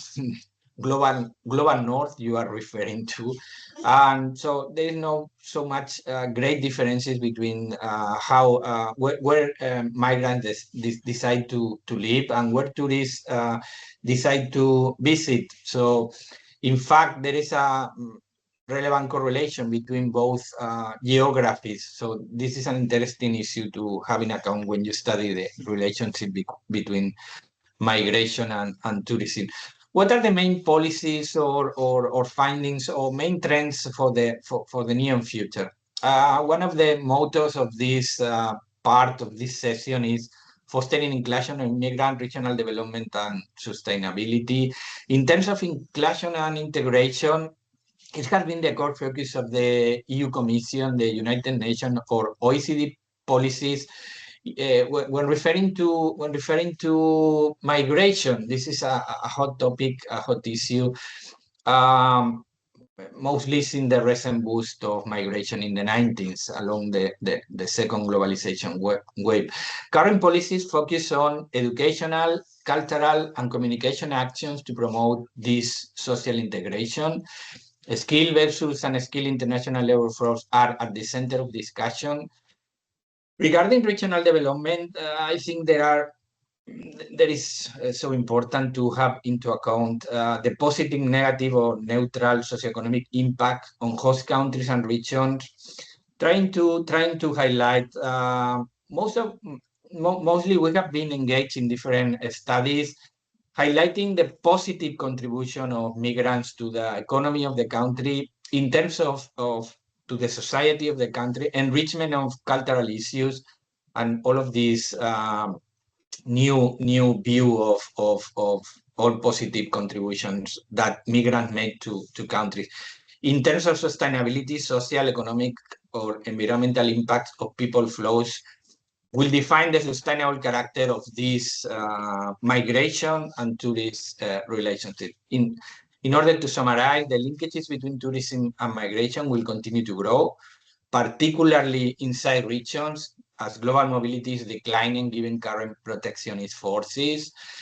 They basically build on connections between countries because of shared history, culture, distance, shared institutions. All of them should be exploited to conform a solid two-way corridor for the migration tourist links. Integration, inclusion, recognition, and a clear positive sum game are required to construct a durable and sustainable relationship between these two concepts. However, we have to be aware of new trends, new types of mobility, as I told, retirees, nomads, high-skilled workers, globalization of labor, but some threats to the globalization process. New Trump administration, anti-globalist, new extreme right discourse, anti-immigration.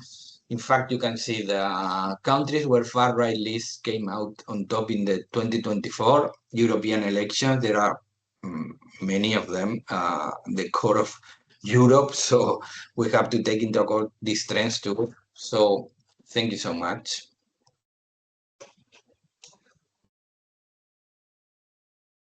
Brilliant. Thank you so much.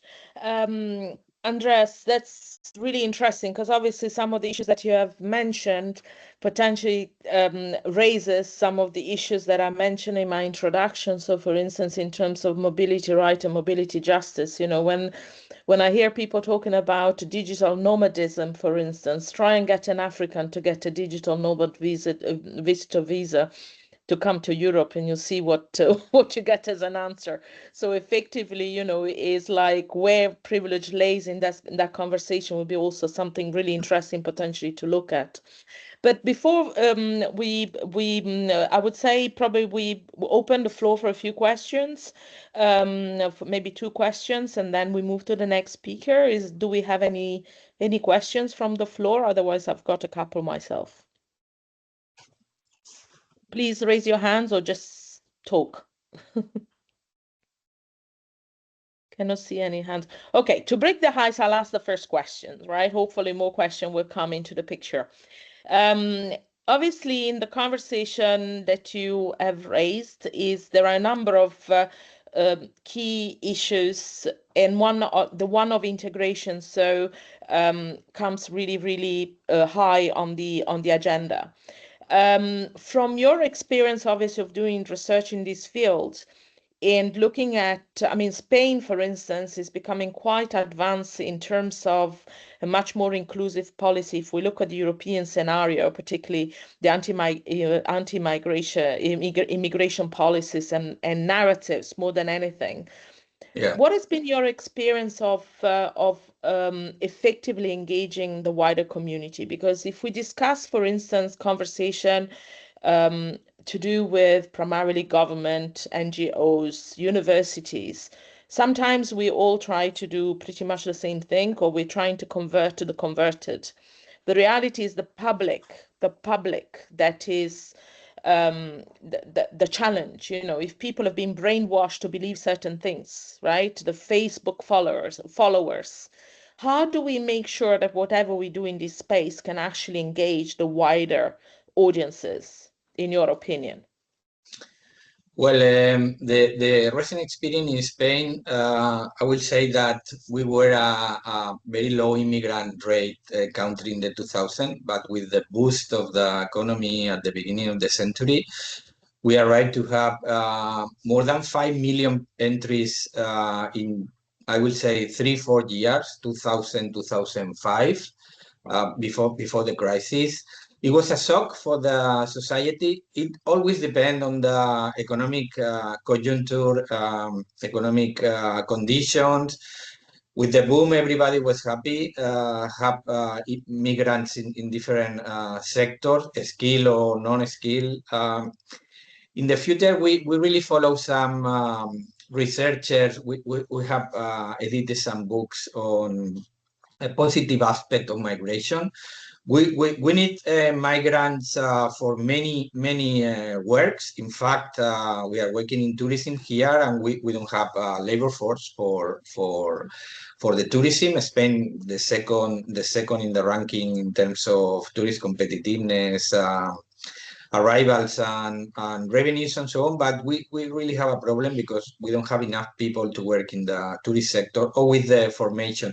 In terms of inclusion, it depends a lot on the size of the place. If you are a big city, it's so much difficult.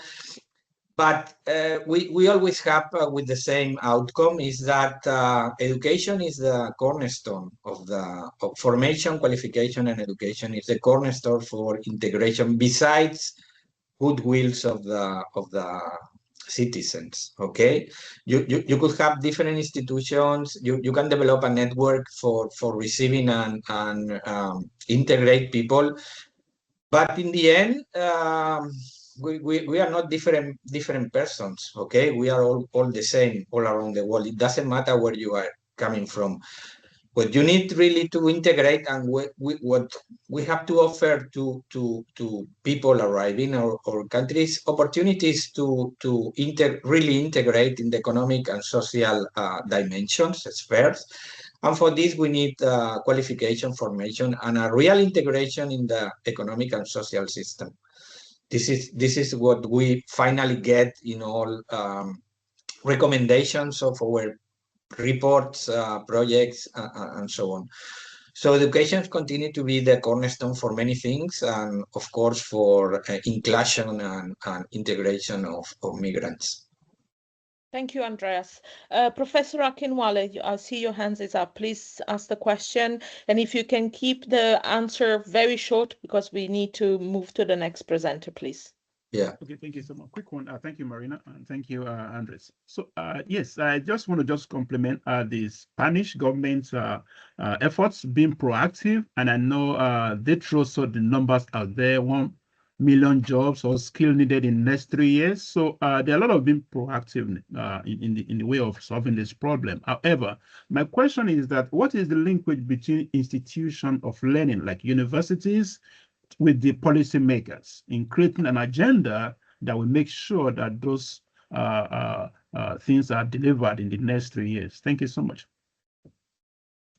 You asked for the importance of universities in helping governments, no, to develop policy.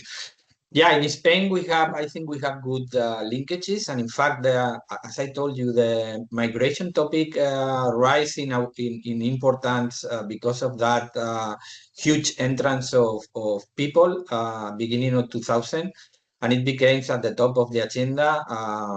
In terms of the surveys they were making to population. So there's an important link.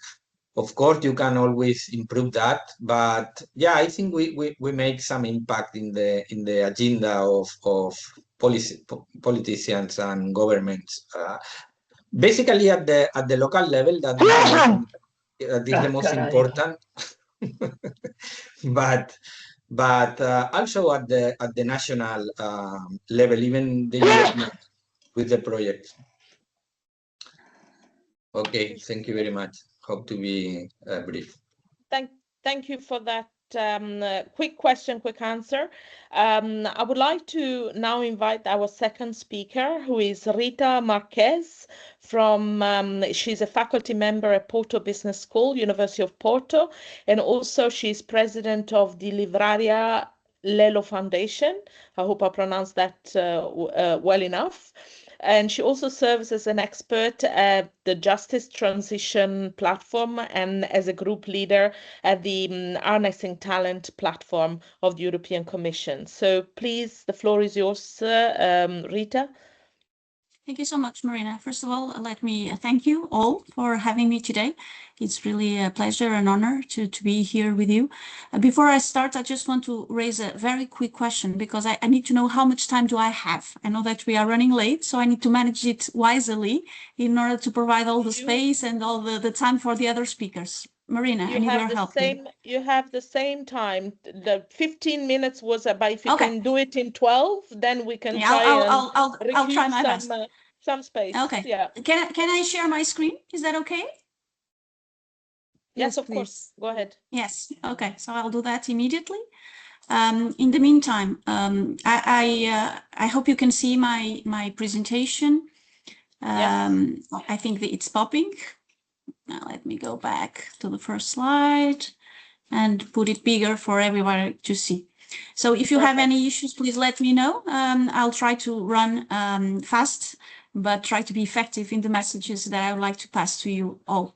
So again, thank you for having me. My objective today is to share some results of a study that we have done a couple of months ago at Porto Business School. So I understand that you presented me with several hats, but I will use the hat of faculty member at Porto Business School today, if you don't mind. So as I said, we prepared a study, or you launched a study a couple of months ago here in Portugal, and basically it was a survey that we launched to a couple of companies, well, a couple of dozens of companies, I would say, in order to understand what are the migratory dynamics in the tourism sector. First of all, let me just set the stage and give you a couple of numbers very rapidly. As you know, and I was just listening to Andreas before, in Spain, I guess that's pretty much the same. So out of every 10 workers here in Portugal, 2 are foreigners.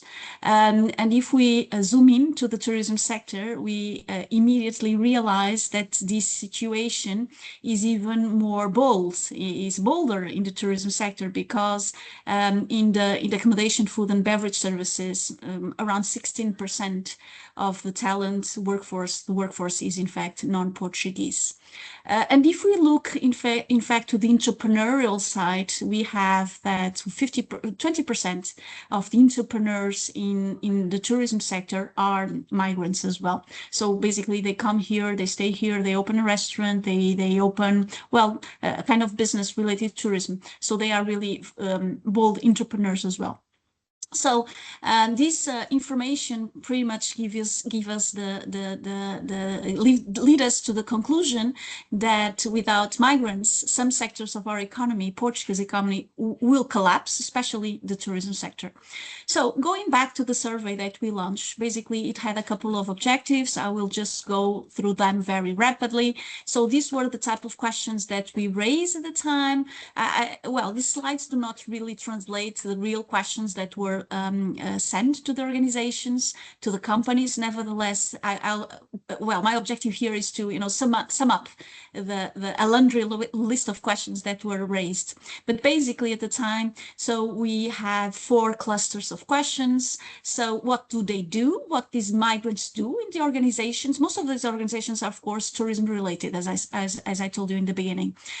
If there are some wage differences as far as migrants and non-migrants people in the company, what are the challenges that migrants pose in the organization, and what type of support is available to them? So these were the 4 clusters of questions that were raised, and I will just present briefly the results. So I guess that this is no brainer for anyone. So basically this is kind of expected answer.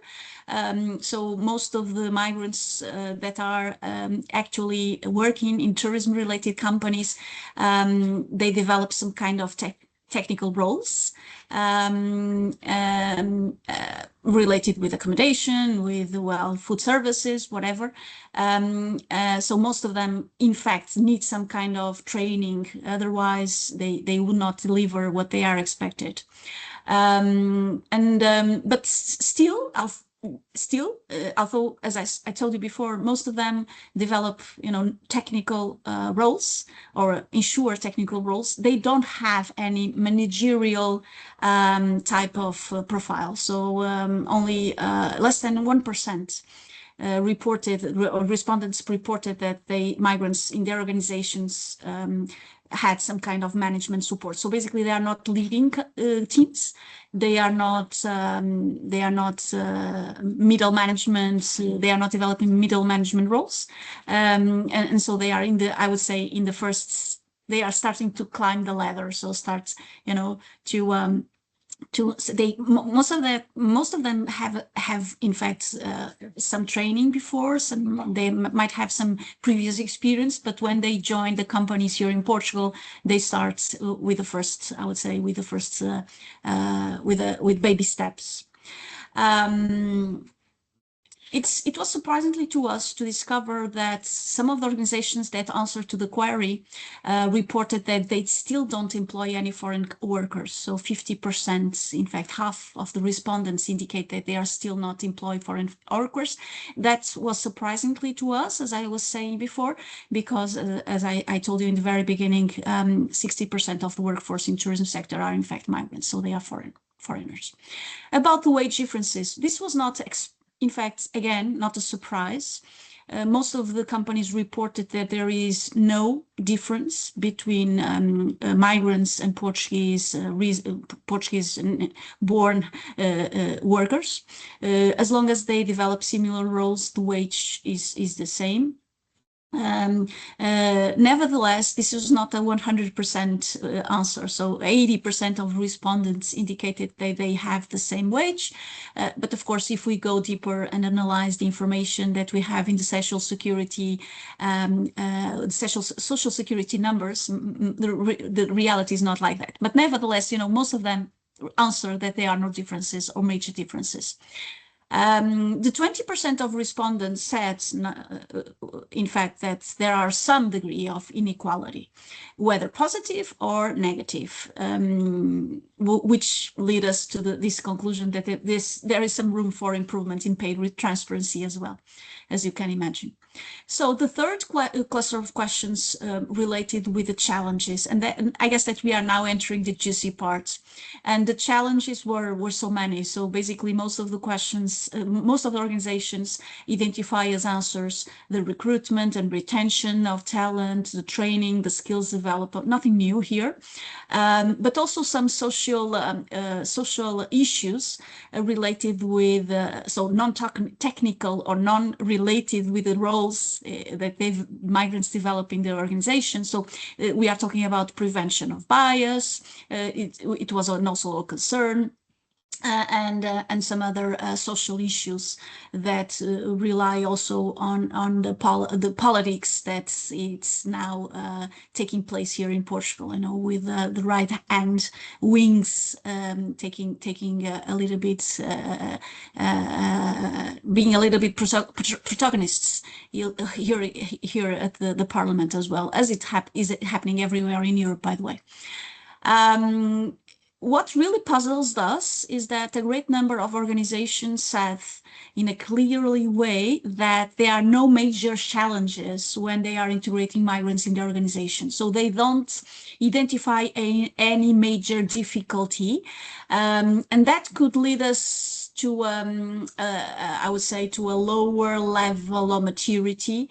So when we are talking about diversity management, this is really not a question for a great number of companies. In this case, 20% of the companies do not identify or did not identify any challenge in managing a diverse workforce, which for us, it's a very high number. And now for the last part, what type of support is available to migrants? In fact, most of the companies said that they don't have any type of support.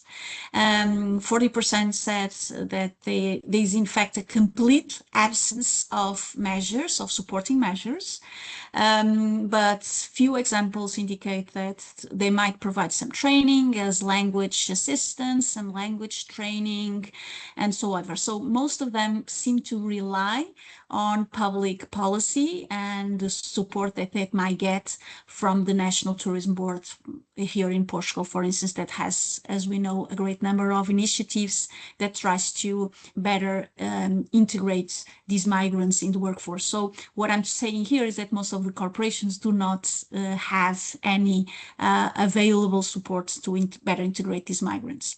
I'm almost done, but nevertheless, I want to leave you with some measures that we identify that being very important in order to better integrate these people in the workforce, especially in the tourism workforce. So again, in the survey, we had a laundry list of measures. And so these are the top, I guess, 10 measures that were identified by the companies, by the migrants as well, since they were also recipients of this query in a specific section.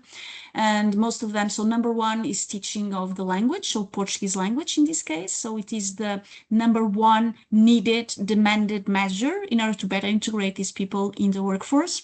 Then, of course, the training and professional qualification. And this is pretty much crystal clear, since most of these migrants, they develop technical roles, as I said before, in the organization. So they need to have training and on-job learning to ensure that they develop in an effective and with quality the roles in the companies. Then we enter the social parts, the social issues, equality of rights and opportunities, a lot of demand in legal and administrative support, housing and living conditions. So better, what I'm trying to say here is that these migrants, the organizations, some of them identify these areas of interests when they are trying to integrate the migrants in the organization. So residence regularization, work permits, social security, the housing living conditions, and of course actions to promote diversity. And the list continues, goes on, and as I said, most of these topics refer to social issues, to governmental issues, to public policy as well. But nevertheless, I want just to end with this, the 9th measure, mentoring and a follow-up process, because basically what we want as a society, I guess, is to not only to integrate these people, but let them grow within our society. So it was, it's surprisingly also for us to see that, a mentoring program, a follow-up process. So this is a never-ending story, right? So this is a work in process situation. So it never ends. As a society, we need to, to ensure that these people develop every day and there is no stop. So in this process. So thank you again. So I leave you with some methodological notes. This was started in August, this survey. We had more than 500 valid responses, and I hope this information was valid to you. And now I'm open to any question or any remark that you might have. Thank you so much. That's very, very, very interesting project. Well done. I mean, without sounding patronizing, but it's actually fascinating, and you've been able to pull some incredibly important issues in here. I think we probably have time for a very quick question if it's a burning one. Otherwise, we may pass to the third speaker, and then we can have some more questions at the end if we've got some time left. Does anybody have an extremely burning question?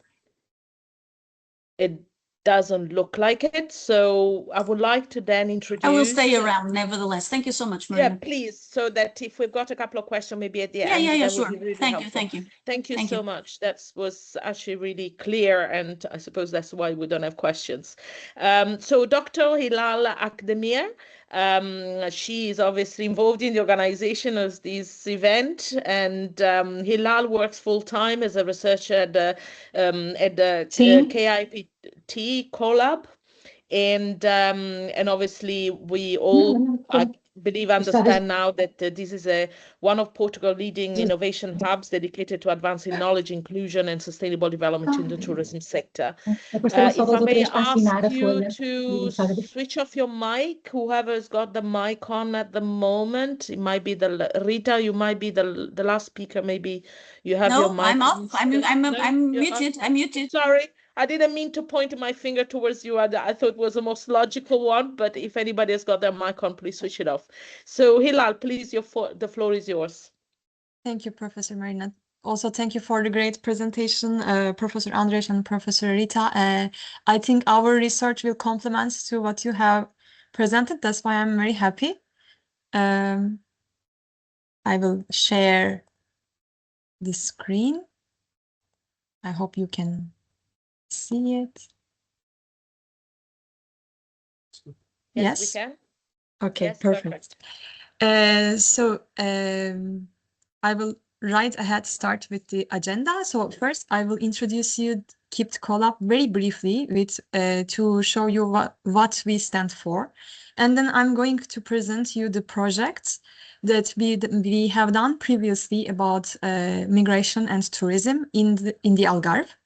And then we are going to see how this project has policy relevance. And I think this part will answer the question of Professor Akinwale about how research centers can influence policymakers. Then I'm going to present you the impact of the project. Let's start. So Kipt emerged from a very urgent need, which is to understanding the reality of the tourism workforce and transform that knowledge for better futures. In short, we are studying people to understand the change and turn evidence into action. As Professor Antonio always says, we should turn talk into action.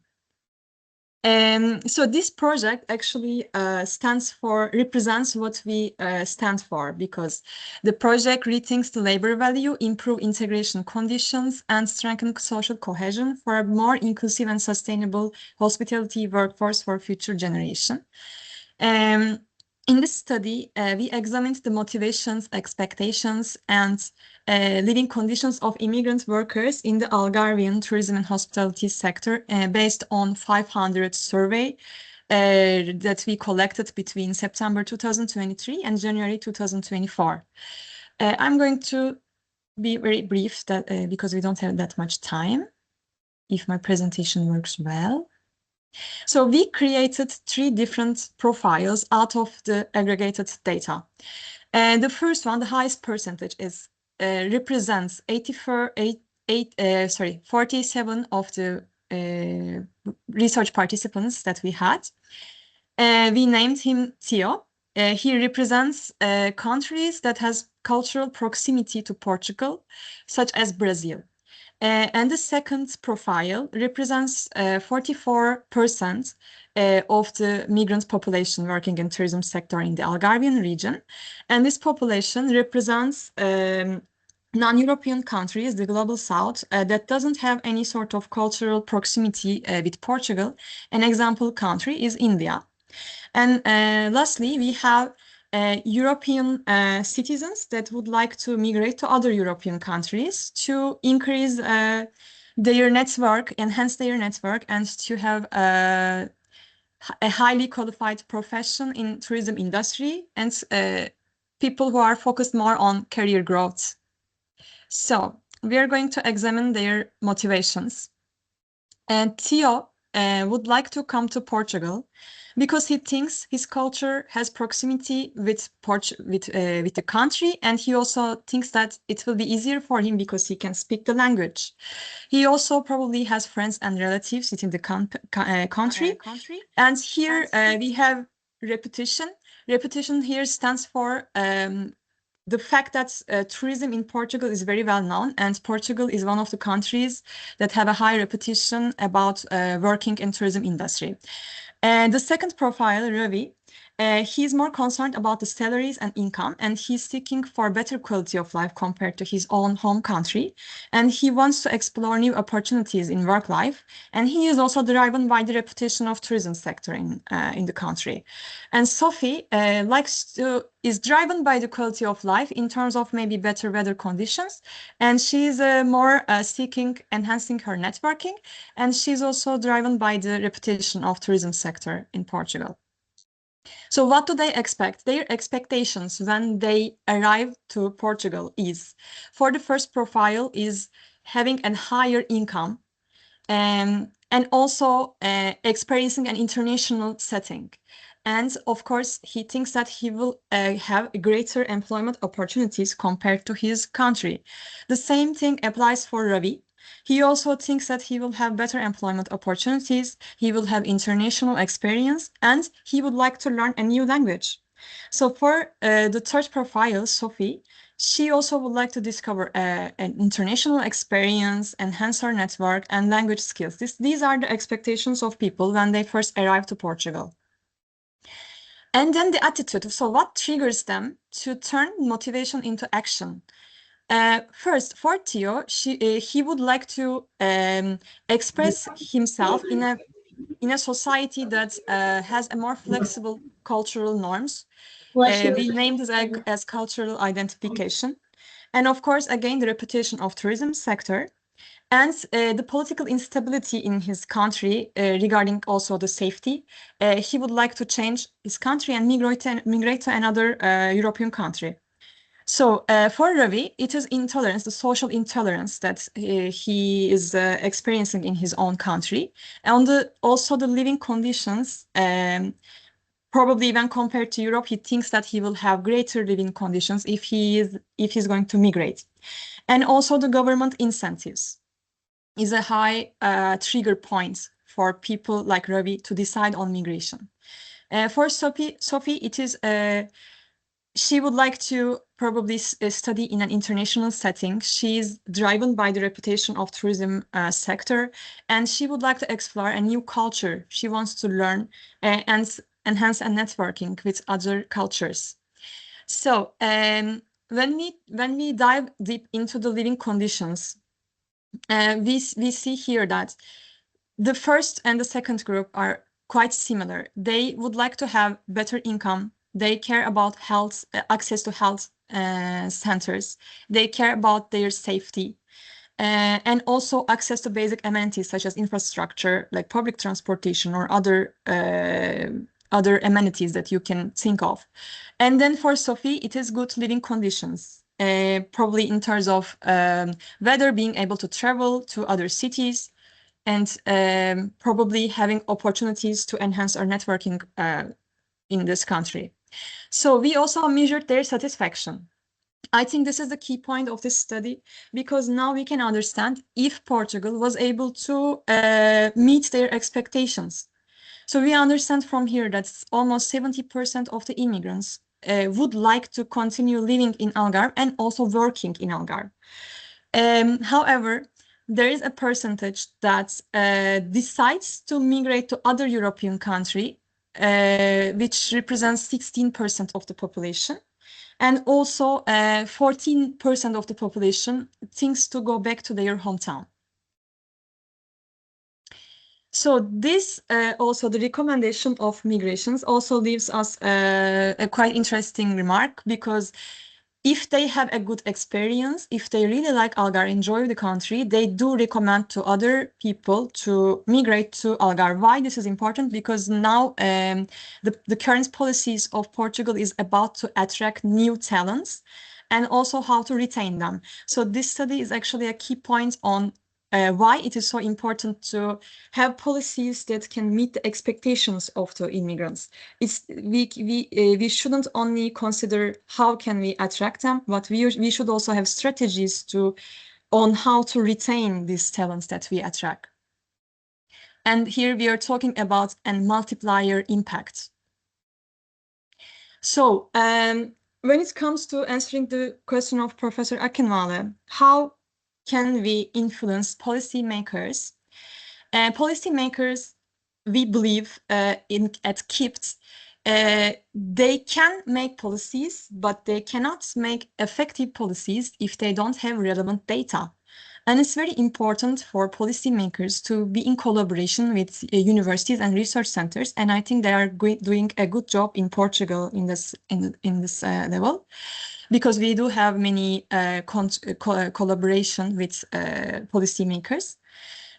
So our study shows that we do need tailored policies for tourism in the tourism industry, because we understand from our study that immigrants are not a homogeneous group.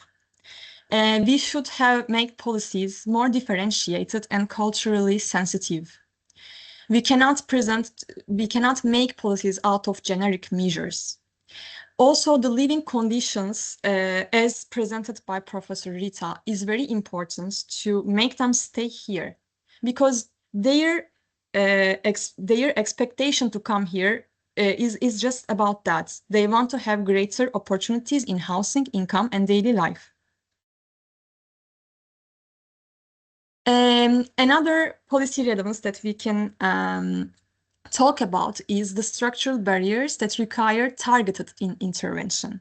As also Professor Rita mentioned, we should have better policies on wage stagnation, precarious housing, weak social networks, and also justify policy action in housing, labor rights, and community inclusion. And also we need to strengthen regional development and workforce sustainability. So in conclusion, we can say that many immigrants report improved living conditions in Portugal, yet wage stagnation, precarious housing, and weak social ties undermine long-term retention. And this is the impact of our study. We were able to reach the national TV. Professor Antonia has an interview. And also local and national journals published about like 17 articles and maybe more about immigration in tourism and hospitality sector. And this was the first study that opened discussion about this subject in a very meaningful and effective way. You can also check our website. And I would like to finalize this presentation with Professor Antonia's quotation. If we want a resilient tourism economy, we must design policies that reflect its true foundation, the diverse people who sustain it. The immigrants are not temporary labor, they are part of our collective future. And you can also use our QR code if you would like to engage with us in future. Thank you so much. I will leave the floor to Professor Marina again. Fascinating, again. What else can we say? I would want to actually give the space just to have maybe one question. We've got probably about 4 minutes left to our slot. So do we have any question or comment, remarks?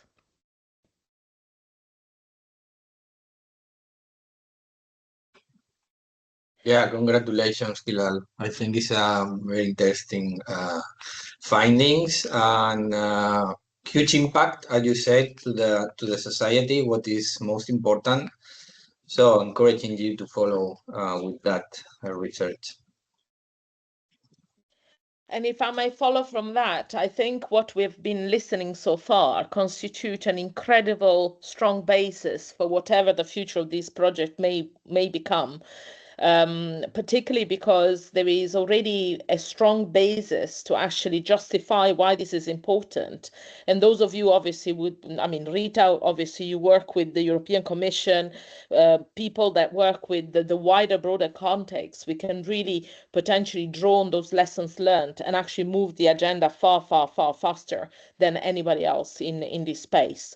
Does anybody have any question for Rita, since we've got 3 minutes left, in case there was any specific comment or questions? Okay, if Marina, there aren't... Marina, oh, may I? Yes. Although I don't have a question myself. Go ahead. I would like to take this stage just because you mentioned my experience at the Commission.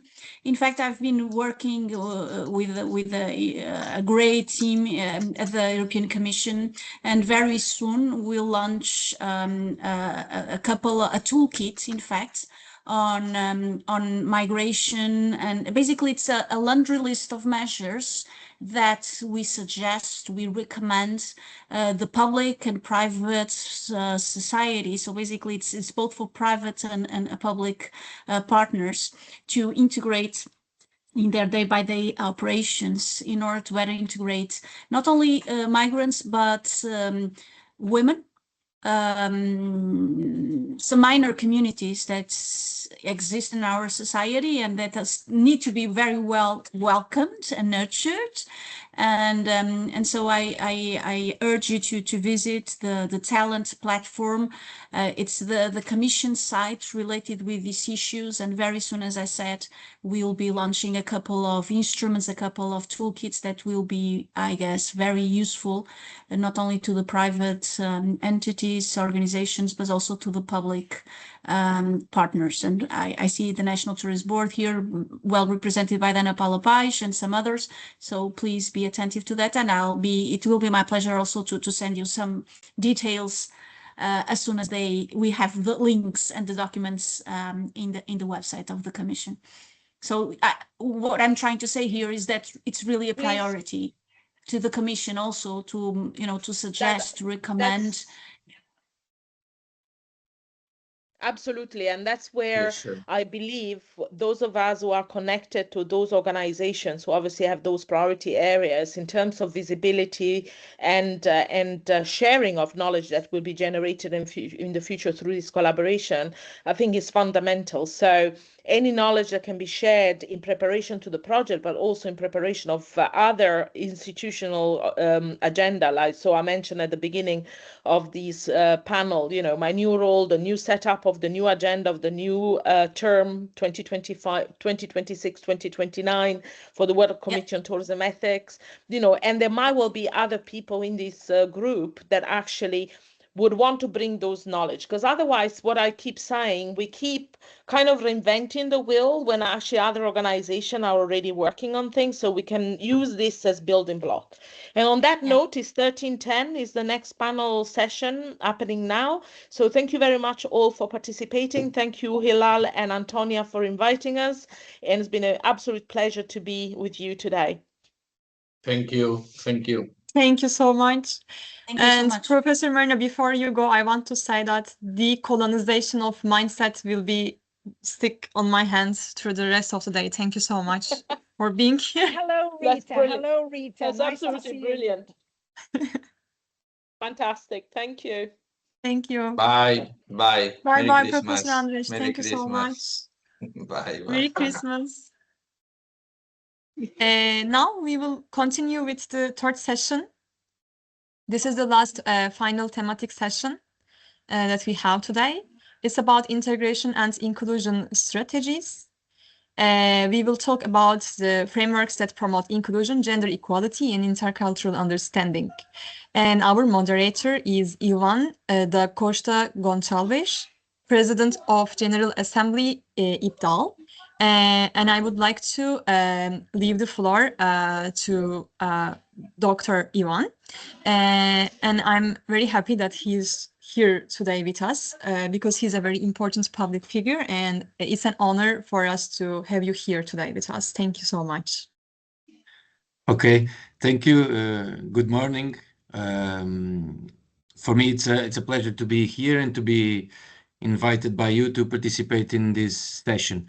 I think we don't have much time for formalities. We should end at 1, Neil, isn't it? It can extend to 1:10 if you have time. It is totally up to you. It is totally up to you. This is the last session, so thank you. Okay. So I would like to introduce our distinguished panelists, Dr. Linda Pereira, Secretary General of the Business Confederation of the CPLP, Global Chair of the G100 Communication Speaker and Ambassador of For World Talents, Dr. Hilal Akdemir, our host, founder of UCAN2 Community, and Dr. Ana Paula Pais, Head of Education and Training at Turismo de Portugal, and Professor Equinwell Roy Ojomo. I don't know, I'm not sure if I'm saying it correctly, if it's more Spanish or English, but he is a special project coordinator for Migration Observatory Program and Producer, Migration TV CEAUP, and Faculty of Arts and Humanities in the University of Porto. I would like to extend you a warm welcome to everyone, and I'm sure it will be an interesting one. We must congratulate, of course, the Knowledge to Innovative Professions in Tourism, which plays a key role in promoting sustainability and resilient tourism development for the splendid work on organization this webinar. So I would like to briefly introduce this discussion. I think as we see new waves of migrants and migration, it's very important that we address the root of the inclusion strategies in place so that migrants can be seen as members of the countries that host them, instead of perpetuating the wrong notion that migrants has no positive repercussions in our societies, in society, in in general. It's very important to understand that inclusion is not simply about protecting the migrants, their rights, their dignity, but also about bringing them to discussions, giving them representations, and giving them or willing them to make meaningful contributions to the countries where they live. So we must follow to our first speaker. I would give the floor to Dr. Linda Pereira, if it's okay. I'm not seeing her, but thank you. Can you hear me? Yes? Can everyone okay. hear me? Okay, thank you. Good morning, everyone, and it's such an honor to be here with you all today. What a fabulous panel. Thank you very much, and thank you, Antonia, for inviting me. Now, what Antonia has asked me to talk about, and my area of knowledge really is more about women and policies that I have found to be good examples, and other policies that we can suggest about integrating women, migrants, especially in contexts where migration flows are mostly male dominated. And I have done a bit of research for you so that I can bring together some of the examples that I have in my experience. So I'll try to be brief so that others can speak a little more than me. So I've kind of divided this into areas. It's very important when we talk about migrants, both male and female, that we have the concept of language and care integration models. And the importance of language, of course, is fundamental. Language barriers and unpaid care work are the two biggest obstacles for immigrant women. So women-only language and integration courses are important. And what this does is if you design women-only language courses, women are more comfortable, because especially where their culture is important and their culture impacts them, and that they are not used to being in all male environments.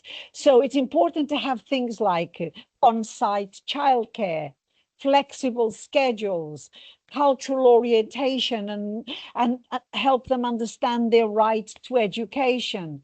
And this falls mostly on local governments, because absolutely local governments are the ones that are having more impact on this.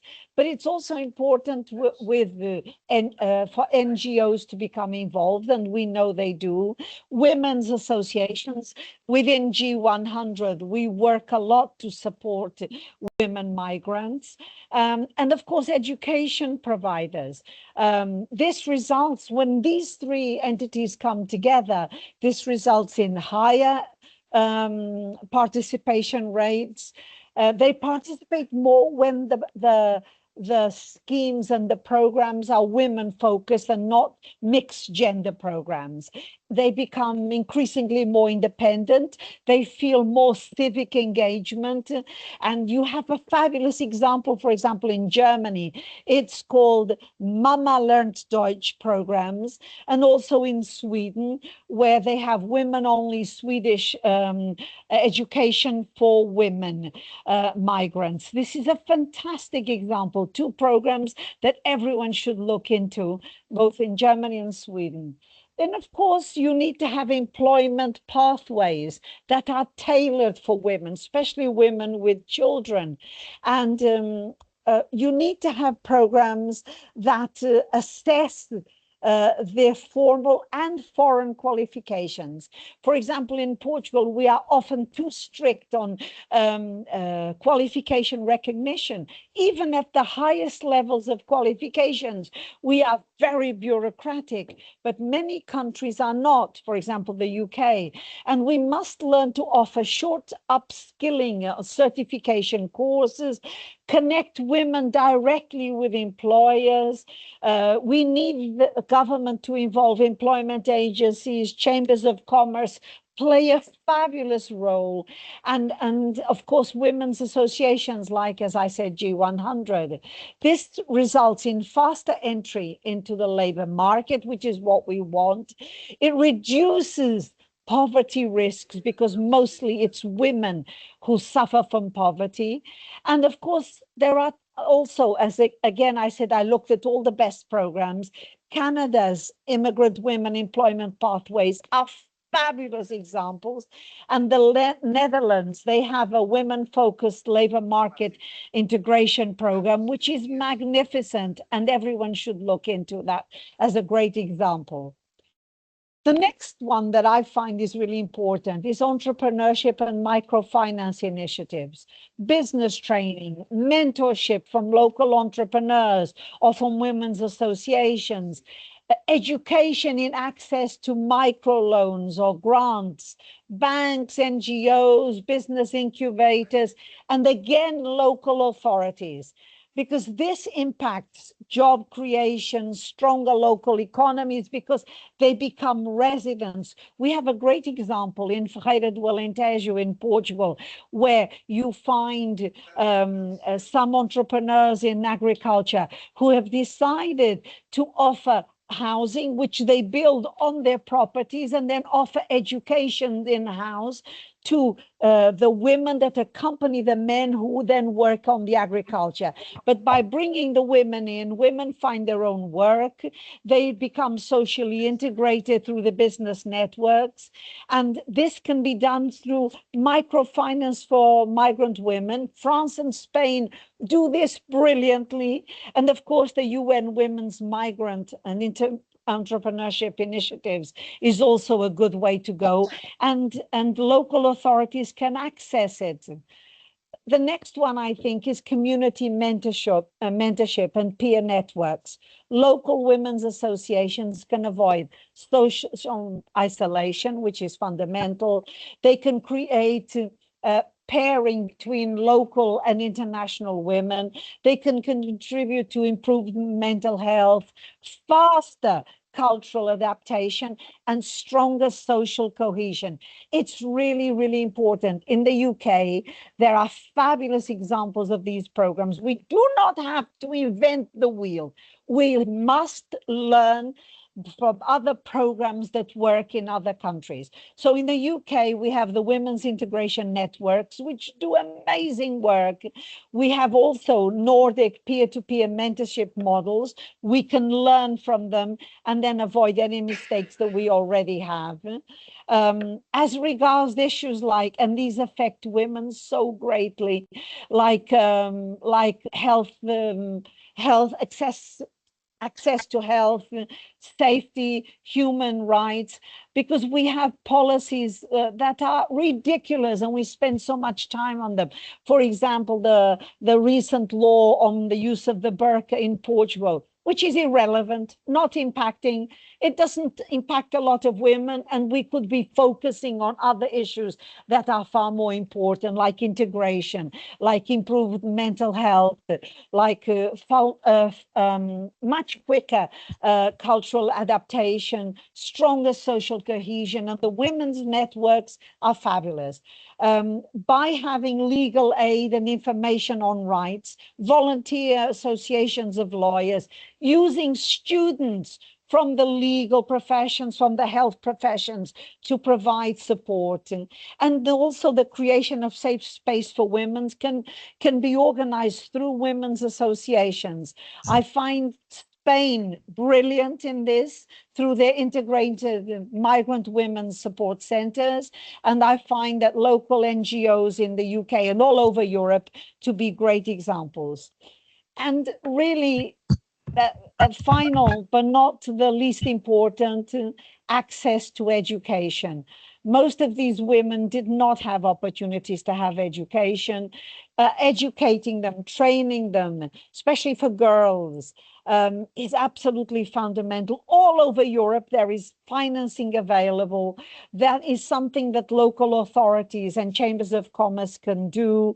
We can create partnerships with companies. There are loads of companies that are important and will help. So the focus on women and who can help them, I have explained, but let's have the positioning for women because of education, because of culture, because of trauma.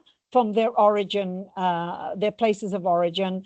Let's look at care and labor as the principal way of integrating, because when you integrate migrant women, they thrive, they support their families, and they pay taxes. They all focus on being legal, on paying taxes, on becoming involved, on impacting, because they focus on integrating their family. And I'm going to be quiet now because I'm so passionate about this that I could talk for 10 hours. So apologies, Ivan, because I'm really passionate about this. Thank you. No, thank you, Us, and you don't need to apologize. For us, it's very good to listen someone talking about these themes with such passion, with such good and empathic view, and it's one of the most important things nowadays. But I don't know if there is any question. We can do also questions at the end, but if anyone has any question, we can do it now.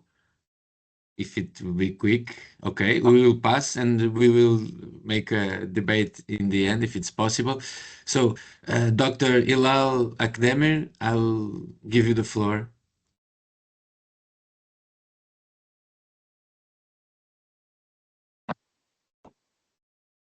Yeah, sorry, I was muted.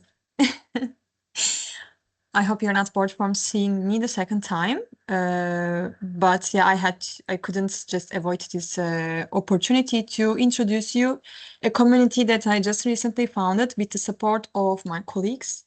I have been working in University of Algarve in the PhD network of Sintur Resource Center before working with Professor Antonia, and this experience made me to think about how can we support the migrant academicians that are coming to Portugal. So we built, this is a grassroots community, and we just trying to build a community to empower migrant women in tourism and research, but also in natural sciences and social sciences in general. We are slowly growing, and we focus on women. Because why? Actually, it is not very different from our experiences in European countries as women. When we think about the global south, they just have more intense version, adding by more unequal opportunities and being maybe more invisible in the structures in societies. I'm also coming from that background. So we know that in academy they have a lack of navigational guidance. They carry the gendered expectation that shape the confidence, and also they are exposed to invisibility in professional spaces at work or at the university compared to other colleagues of them, especially if they have a migration background. And of course, the feeling of being underestimated follows them like a shadow. So our vision at UCAN2 is to break down the academic barriers and expand the access for women whose talent has been historically overlooked. That is why it's a women-centered mentorship network designed to support migrant women in Europe and women from the global south who are pursuing academic or tourism-related careers. But again, by saying that it is not only related with tourism. So we have a mascot. This is a new idea that we had. His name is Pixel.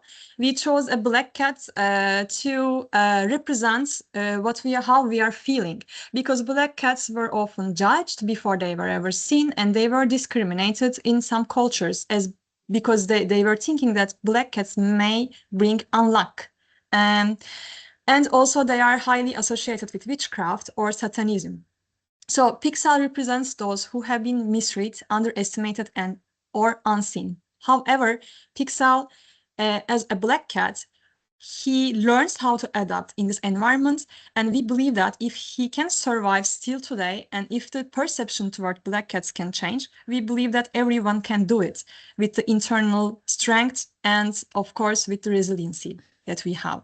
So in UCAN2 community, we are offering totally free one-on-one mentorship application guidance to help students to learn how to apply to scholarships, learn how to organize their CVs, because mostly in the Global South, although they do have maybe sometimes with a better quality of education, for example in Iran or in some Malaysia, for example, has the best university in tourism. However, those students doesn't know how to use some of the tools that we need them to apply to other opportunities around the world, because academy is mainly dominated by the Western culture and countries. So we also organize quarterly webinars to teach them how they can be more visible on LinkedIn. We are trying to support them psychologically, and we are trying to teach them how they can enhance their network. We are also trying to build a WhatsApp community where they can meet with each other, make online meetups or study groups. Everything is up to their autonomy. It belongs to their decision making. We are not trying to influence them. We are not a talent seeking association, or we just want to help them to explore who they are, because most of the people from those backgrounds, they have an idea that they have to migrate to have better life qualities, regardless of what they want from life. And their main motivation is mostly just fleeing out of their country. We are trying to prevent that. We are trying to make them stop and think what they really want and who they are, while making these kind of life decisions. And everyone is asking me, why aren't you not charging? Why aren't you making money out of this? Because my mentors, they are also volunteers. They want to help. And I put here example statements from my colleagues. For example, one of them, he says that UCAN2 initiative gives me a meaningful platform to reach deserving students globally and extend the kind of support that once helped me. I hope to give back by motivating, mentoring, and empowering young minds who may simply need someone to believe in their potential. I also have other examples from our other mentors. They just want to help women because they were also exposed to this kind of negative stories and narratives in their past. Currently, we have 26 active mentors, and we are slowly reaching out to mentees. We have 30 active mentees, and the countries we have reached so far is Ethiopia, America, United Kingdom, Morocco, Germany, Portugal, Pakistan, India, Brazil, Mexico, Iran, France, Italy, Tunisia, and Turkey. And now we are creating an ambassadors program to reach out to more students, because our main problem here right now is just access to students. Finding mentors is easier than finding mentees, as we were not thinking about that in the beginning. And I want to just close this presentation by reading a short statement about the importance of today. So migration is not only about crossing borders, it is about learning very early in life that you may need to explain yourself more, adapt faster, and prove your worth more than others. At UCAN2, we believe this deeply. You don't need to become someone else to belong. Belonging begins when systems and communities grow enough to make space for who you already are. You can follow us through our communication platforms. We are just growing, and we would appreciate any help that you may offer. Thank you so much.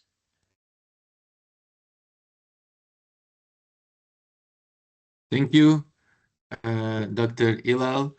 And I don't know if there is any question. If there's not, I'll briefly give the floor or immediately give the floor to Doutora Ana Paula Paes.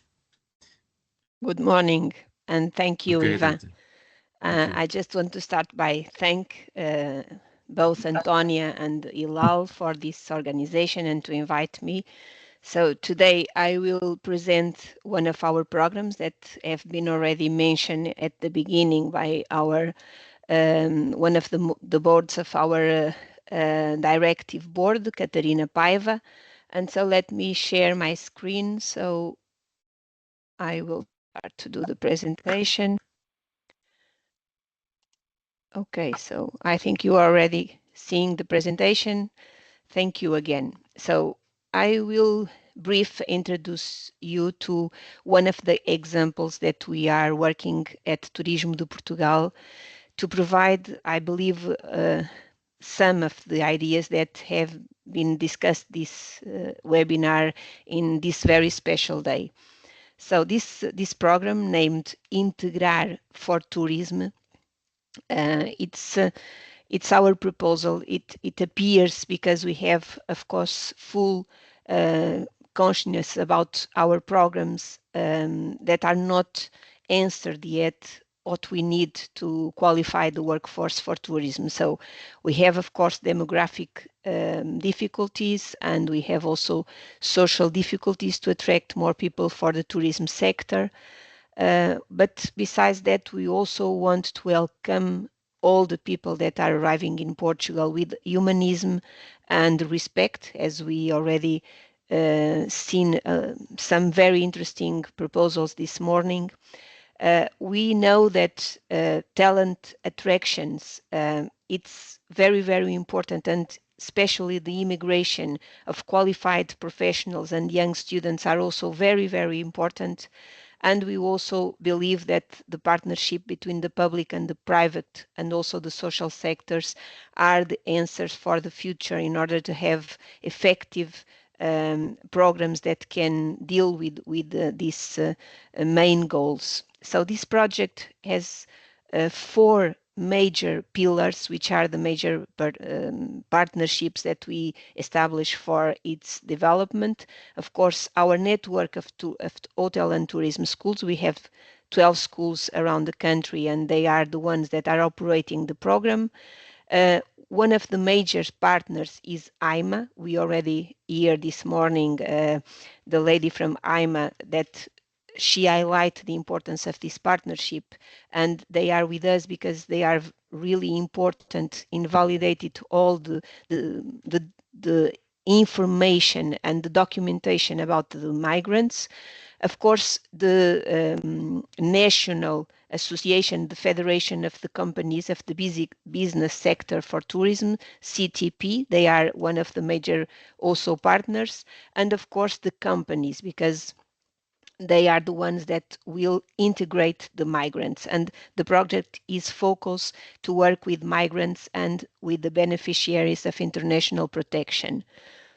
So the program is a on-job training model. It has a part of training. We train the migrants during 3 months, most of 360 hours. And after that, they go to the companies and they do 1 month of internship. The program has also a very important approach as we train the mentors and the tutors in the companies, what we call job leaders in the companies. We try to involve not only our schools, but as I show you later, some local and regional partners. And of course, we have a very important investment because this program for the first time has a grant provide for Turismo de Portugal for the beneficiaries, for the migrants. So the migrants, they have to be legal in Portugal. Of course, they have to be in a legal age for work. They have to have their documentation ready to beneficiary from a program, and they have to have some ability to express themselves in Portuguese or in English. So we do the program both in Portuguese and in English. So as I said, the training program provides a grant, so they have a scholarship. We provide the migrants also meals, transport, and uniform support as they have to go work for the sector. We also provide personal and career counseling because we found that orientation and support to find the best internship for the migrants is one of the most important part also of the program. And the companies provide the grant, the internship grant during the time that they are in the companies, and also meals, transport, and accommodation. Just to summarize the program has 3 main parts. Some parts related to Portuguese culture, to communication and information, and to show the migrants who Portugal are and which are our main characteristics. So after we have a technical training, and we have 3 major pillars in training, so migrants can choose to go for cooking and pastry domains, for restaurant or bar service, and also for housekeeping and front office. So we divide the groups in these 3 areas of training. And after that, as I mentioned, they have practical training in work contest. So just to highlight this tutor and mentors training, we do a job leader program that wants to contribute to the success of professional and personal fulfillment of trainees during the internship, because we believe that the way that companies integrate those migrants is a key for the success. So we want that they will feel attracted and welcome, integrated. They want to have counseling during the internship, and they can be really access. And of course, the main purpose of the project is that they will be integrated into work. Then the program is at this moment, we do the first part of the program. So we had already a first, I could say, phase of the program. Next year, we will launch a second phase of the program. And just to give you some information quickly about the candidates. So we had 5,752 applicants. So it was a very successful program in this part, because migrants were really, really interesting in the program. We had I could say most of the migrants were from Brazil, but also from Angola, from India, from Nepal. As you can see, the 10 first countries that applied to the program. Most of them, as we can see, were qualified migrants. So sometimes there is an idea that our migrants are not qualified, but this is one of the evidences that it's not. So the major part has the secondary education, or even 37% has a degree or a bachelor. So, and most of them, 65% were no experience in the tourism sector, but also 35 had experience. So what we did is that we create 43 training groups. The groups were all over Portugal, as you can see. They were not only in our schools, but also with partners that we established to have training near where the migrants were. Until now, we had 555 participants, but now in this moment we have more or less 100 people doing the training. So we will have more until the end of this first phase. And just to summarize some training data, so we had 329 companies from the tourism sector that provide us 1,299 internships places. So at the moment, we have 53% of these companies involved in training, and we had this percentage of distribution between the three pillars of the training. So 48%, almost 49% of the internships we did it in the culinary and pastry subsector.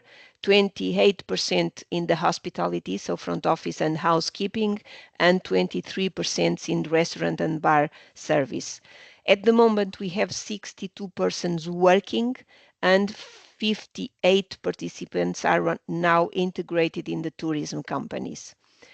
So I'm coming to the end. I have just this to highlight in the future of the program, what we are planning to do in the next year, and I will finish with a small video that can show you by the voice of the migrants what we did. So for the future, we want to clarify and simplify more and more the program so people have more information. We will strengthen the language and the cultural training. It's something that we identified as a pillar for success, and we also provide guidance and support.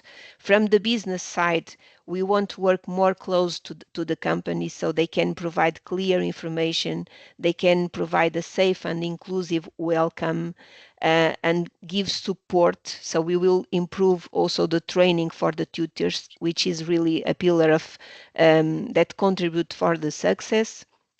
And from the partner sides, we will reinforce, of course, our partnership with AIMA and CTP, but we also have other partners that are now motivated and wanting to join the program, so the program can be even more coherent and more structured for the beneficiation of the migrants.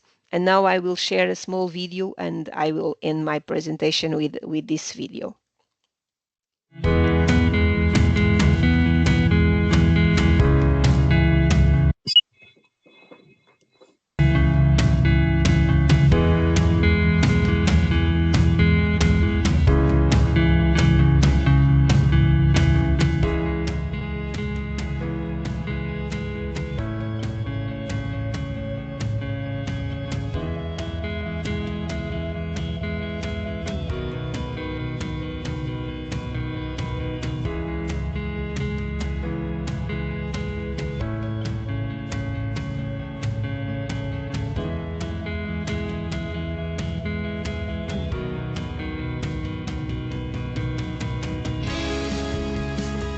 I think this course will give me more knowledge about Portuguese kitchen. Começar a minha jornada de trabalho numa empresa tão grande, tão boa, tão reconhecida é simplesmente incrível. É importante integrar e valorizar os migrantes, porque realmente há falta de mão de obra, não só no turismo e muitos outros setores da economia portuguesa, e para nós neste momento é uma mais-valia. Não é a minha área de formação, eu vi nela uma oportunidade porque o programa é mesmo integrar e foi exatamente isso que aconteceu na minha vida. This was the first opportunity to learn how the real technique are for pastry and everything. I was in home and my friends suggested to me about this program, and immediately I grabbed this opportunity and I came. After completion and the course, I will go to the markets and I will prove myself and I will serve for this nation. Absolutely.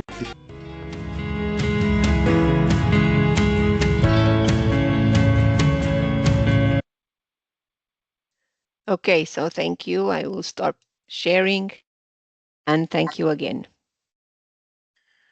Thank you, Dr. Ana Paula Paes. We were delighted to see your presentation. I ask if there is any question or comment. If that's not the case, we follow to our next speaker, Professor Akinwale Roy Oromo, and I'm sorry if my pronunciation is no good. I'm Ivan in Portugal. In Portugal, no one is Ivan, so I'm used to people getting wrong with my name. So I apologize. Yeah, thank you, Ivan. Thank you so much again. It's been an interesting day. Congratulations to everyone. Happy International Migrant Day. And thank you for seeing me for the second time. So I think just to be able to discuss from the theory side as a researcher, what we do in looking at integration is very, very important. And everyone, each time talk about migration, actually call integration on the second phase, right? So when people move, so you change location or you change whatever you know that needs to be done, then you need to really integrate. You need to adapt into the new environment. And that's very, very important because language is one of the tools. So let's see here if I can just share my screen, if you don't mind. Is it okay? Okay, let's share here. Share content.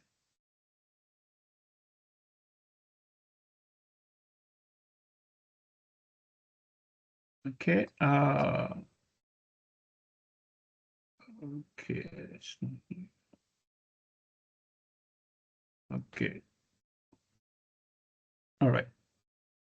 Okay. So very, and that's just the introduction for my contact. So let's talk about the theory a little bit. You know, I know Anna has been able to do a good job in. Vocês tá a ter falhas, não é? Can you see me? Is it okay? Okay. Yes, we can see. Okay, so I'm just going to go into the depth of it. So what are the theories around integration? There are tons of them, but I'm just going to bring some few ones.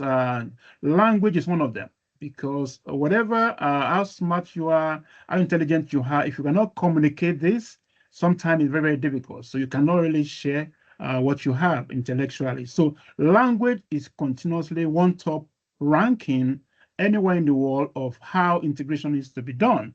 And obviously we have looked over this over time, and it's changing because of the predominance of the key language that is used in the country. So for instance, if you look at Portugal, right? So Portugal is a tourist country, and that means a lot of people come into the country to spend their time and spend their money. So what language do you really need when you're having this? So this is kind of the big questions, right? So you need, of course, the Portuguese language for the local economy. And of course, you need English language as well for those who are really coming around. So it's a kind of a combination of both, but at the same time, to be rooted in the culture and the history, the language is very, very important. So we see this as very, very important. And I want to talk to you about, when making the recommendation, about the need, because the data is showing that over 1.5 million new residents have been administered by IMA. That means you need to really be able to take care of those people now, because that is the number that they have, and they need to make sure that they understand how to communicate, which is very, very important. So more languages centers need to really be open or find a way to be able to create this solution. Then why integration? That is the important thing that we need to ask. Why do we need to integrate? So here from the school of thought, there are different reasons. So one of them, I'll go through them real quick. One of them is to be able to really adapt quickly. You know, economically, they need to be useful. That means they need to be able to, you know, have a job search, they be able to have a job training, and of course, they be able to really have a job prominent where they are able to really work, because that's a very, very important part of why people need to integrate. Then at the same time, to be able to really have a different categorization of how do the culture, the history of the area they are living at.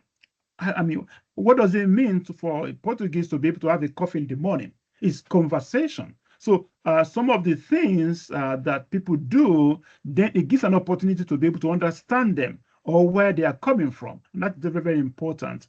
Then the other part, which is the most important thing, is the part of our research we are focused on right now is the host country education. So we have the home country education and we have the host country. So if somebody is in a country, for instance, so how are they able to learn some of the new things in the environment? However, there's a huge part that we need to really bring into this conversation. That means those citizens of the country where the migrants are, how much do they know about those coming in, right? So because if that is not happening, then there's going to be a conflict. Because now, as we know in the social media, there are a lot of untrue things about migration and some other elements in this space. So it's very, very important that the host country, they need to really have an understanding of those who are coming in. That means the local governments, the counties, and even the government programs, even including IMA integration program, they need to look at how do they have the segmentation of people to understand based on the dynamics of things. So for instance, if in South of Portugal, you have this number of people coming in, then it's very important and critical for the citizen to know the dynamics of the people that are coming in through a workshop or through different programs. This will go a long way to reduce the conflict that is now been happening around the world, even in other countries as well. Because sometimes, like we see, there are parts of conflict that is really coming out as well. So looking at the ongoing research that we're having, the categorization is very, very important in the sense that when people are coming to integrate, how do you categorize them based on their competencies? You know, there's going to be a database of some of the things that in terms of their the certification, their level of experiences over the period of time, because sometimes when migrants move, they are based on the need to be able to meet their basic daily life. They look for any job to be able to sustain themselves. However, they still have some elements of education, element of experiences as well. So this needs to be captured because in the long run, they become very useful and they become an impact or building the community. Then the other part is, again, is the policy making. The policy, as it were, has to have an infusion, have an input from the university, from the civil society, even from the private sector as well. So that way, we're going to reduce what I call policy somersault. Because if those policies are not thought through, what's going to happen is that they're going to have an inverse effect on the economy as well. Because don't forget, labor and entrepreneurship are part of the factor of production. And that's very, very critical. So whatever you do regarding your labor, regarding your researchers, or regarding your entrepreneurship, we have a ripple effect on the economy, if not in the short run, maybe in the long run. See, I'm hereby really emphasizing this because we have seen different countries now that have been able to take a decision on migration and integration that at the end of the day, it becomes a waste, a huge, colossal waste, even for the government. And of course, it is the people that will be able to bear the brunt through taxation. So in making recommendation in closing, more language centers needs to be open. And I think people in the IMA should be able to really agree with me on this, because that means, of course, there are going to be more proactive measures on how languages need to be created. Then the other part is which I can emphasize, is collaboration. Collaboration has to be done across different facets, right? So people cannot do things in silos, and that's they need to be able to collaborate even across the university systems, across the private sector system, the training institution. That is very, very important and key. Now, secondly, is the capacity development. That means certificate, and I know Anna gave a very brilliant video right there on what they are really doing. I'm following that program, and it's a very commendable program to be able to track and have that number of people over a period of time that will be able to really give a support into the tourism business. The other part, which I think is important that people are really missing out, is the mentoring. So now, looking at demographics of Portugal, there are tons of retired individuals who have different skills in different areas, and they could really be helpful in supporting the language programs and even supporting the history and the culture of Portugal. So because that's how those information can be shared in such a way that they will see people coming in as more part and parcel of the society. Because don't forget, they have lived in a different era. So, and this is a huge and different stuff for them. It's just like you being in your home, right? And you have guests coming in that you are not aware about.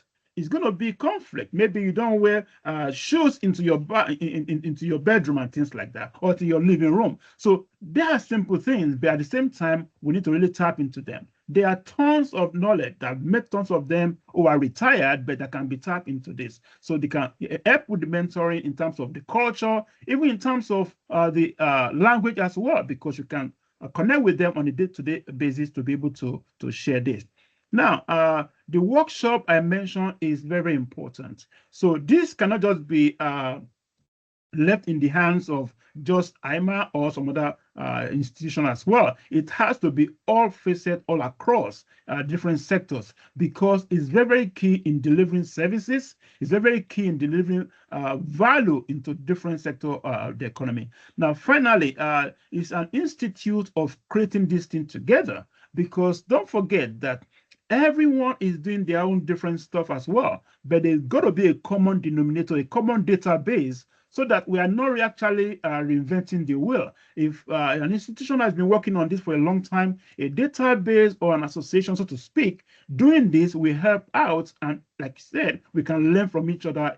I mean, especially in the European Union, whereby different countries that have similar challenges can learn from each other. So those are kind of the few recommendations that we have right now that is equally ongoing. So hopefully by the Q3 of 2006, we should be able to come out with the white paper, and at the same time expand that, especially at the University of Porto, where we are having this to have the migration and integration hub, so to speak, so that we can put all these things together. Finally, which I didn't mention, is the migration investment. This is a huge part of what Portugal and some other countries are really enjoying right now. So research in this space as well is critical to make sure that we have and holistic impact across the board. Thank you so much for the time. Thank you, Doctor. Thank you for your presentation. It is now 1 o'clock sharp, but we have still time for a debate. And I ask if there's anyone who can ask for the floor and make some question or a remark. Yes, Hilal? Actually, I would like you to briefly maybe introduce your organization, Dr. Ivan, because maybe most of our speakers doesn't know what is your organization stands for. Thank you. Okay, I work in 2 main organizations, but today I'm here in behalf of IPDAL. IPDAL, it's a think tank, a think and action tank, as we used to say. I'm the president of the General Assembly, and we work with mostly with the countries in the Caribbean and in Latin America, but not only. We have a lot of initiatives that works with some parts of the world as Asia or Africa. We have a very good initiative that is the Portuguese Triangle that brings together the Portugal, Africa, the Portuguese-speaking Africa mostly, and in the Latin American countries. And we work as an organization that builds bridges between the people, between the diplomatic representations, between companies, between the public sector, and that tries to put everyone speaking and learning with each other. That's what IPDAL does. But I'm not only member of IPDAL, I'm now I'm member of the executive board in Almada's municipality now, 1 month from now. I used to be president of the parliament, of the city parliament, as is said in my biography, but I'm not anymore. I'm now member of the executive board, and I have the roles of the finances and the economy, but including the tourism as well. So it's one of the main things that we are tackling today, between another things. But we also, in my city, in Almada, we have a lot of issues regarding the migrants, because we are a city that where we have a lot of migrants that came to not only to work but to live here, and sometimes in conditions that are not good, with precary houses. And it's one of the hot topics now. We have most of the immigration, it's from the Portuguese-speaking African countries, but it's kind of a problem now, because we are starting to have new ghettos like we had in the 90s, in the 80s in Portugal, and in the 2000 years, because of this migrants issues. And we are not, we as a country, I think we are not dealing with it in the right way, because it's not only about bringing people here. We have to give them dignity in all the aspects in life, and that's a thing that matters, the public sector and the state. But in my territory, we feel that. But besides that, we are a very multicultural territory. In Almada, we have, I think that in the Almada schools, we have more than 150 nationalities of students. We have people from all around the world, and that's a very good quality. Our motto, it's we are a city of many. We say we are of many, and where everybody has a place. But the motto of the city is Almada, city of many, something like that. Not a good translation, but something like that. But okay, that's a briefly introduction of what I'm doing right now, and it's not about it's not for that what you want to hear, of course.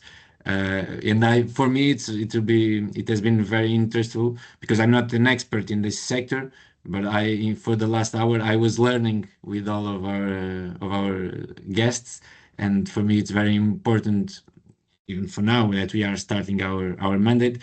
And I want also to put you at ease if you need something from our municipality. If you think it can be helpful, we are available to talk about everything and eventual partnerships and whatever you think it may be good.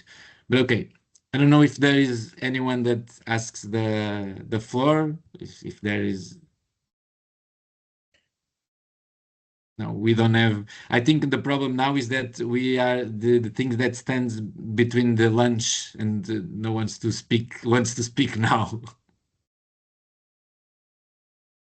Probably. Yeah. But yeah, also the presentations were just complementing each other, and it maybe that's why we don't have questions on people's minds. Yes, so just to give you, I want to thank you, and I'll pass you the floor, but I want to thank you for the invitation and for the opportunity to be with you and to learn from you. Professor Our doctor Antonio. is asking for the floor.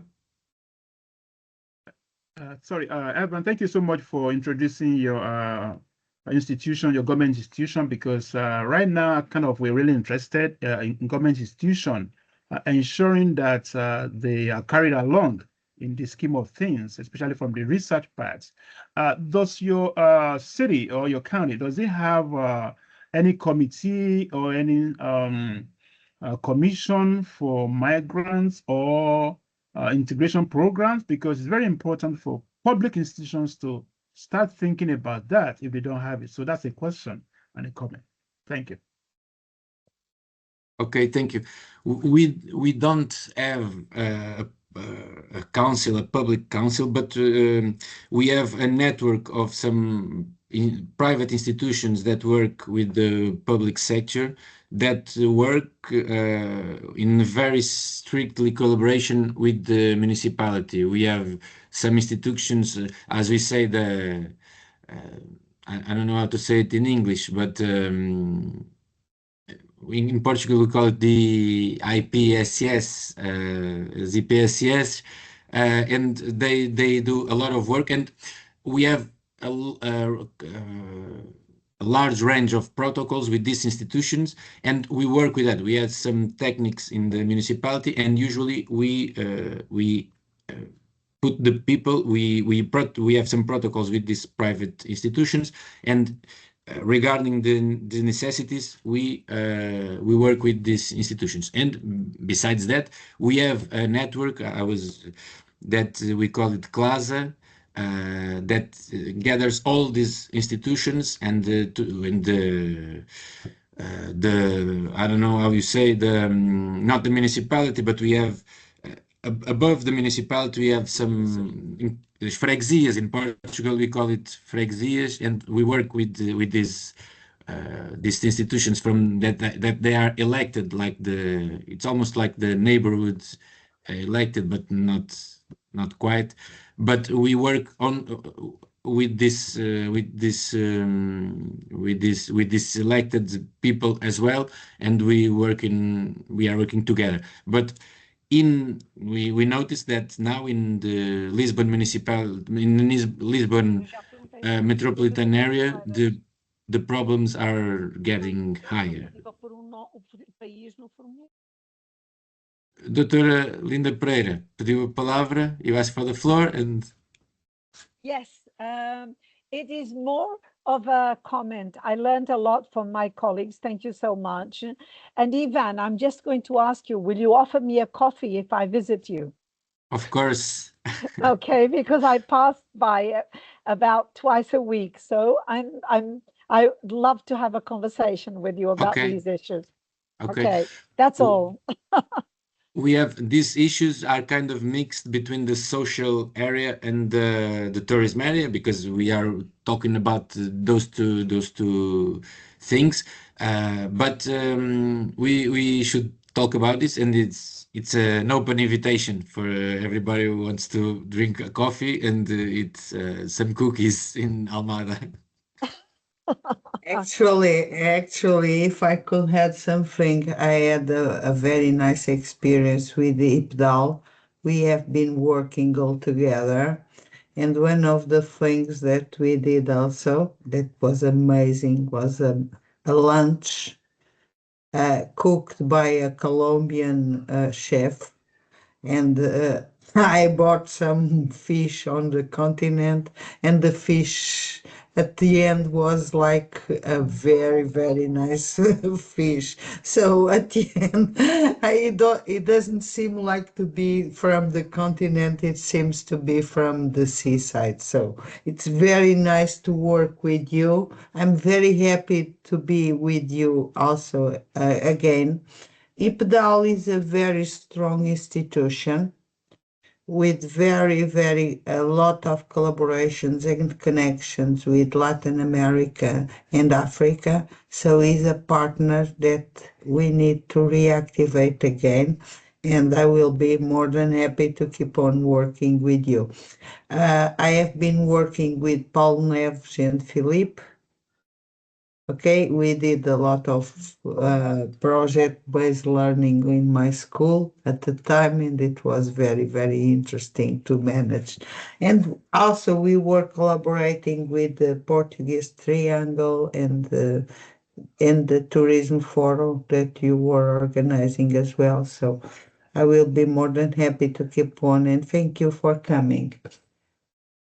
I think that we need to close the section because it's time for lunch. I was here listening all of you very quiet because it's impossible to talk when we have so outstanding speakers with us. So I don't have too much to say. The only thing that I could say, and I will also will let Hilal to say some conclusions, is that for sure we will be sharing with all of you a policy document. Okay, not now, but in January we will do this, and also we could first work on that all together because all of you were presenting very good things here and very good initiatives. And I will finish as I start. The only borders that we need to have in the world are the cultural borders because these enrich our experience as human beings. Nothing more, nothing else. If we have more borders, we will enter in a destruction process as we are seeing everywhere, okay? Lacks of safety, not all about immigrants, but wars and lots of stuff that is going, inequality, and a lot of things that we are seeing that is not nice for the society. It's not all about sustainability from the environment perspective, is also about promoting social sustainability, and social sustainability matters a lot. And so social sustainability is diversity, equity, and level the world from the top to the bottom, because if we keep on talking about minimum wages, if we keep on talking about protecting the poor people, okay, we are not helping them to grow. What we need to level up, we need to level up our country, our society from the top, not from the bottom. So we need to celebrate the success. We need to celebrate the ones that are very good and the excellence, and we need to keep on doing this. And pushing the others to copy what we have the best. And we are the best destination in the world. And we need to keep on being the best destination in the world. And for that, diversity, equity, and upper levels excellence needs to be celebrated all the time, okay? It's not all about treating the immigrants and foreigners, it's treating them as human beings.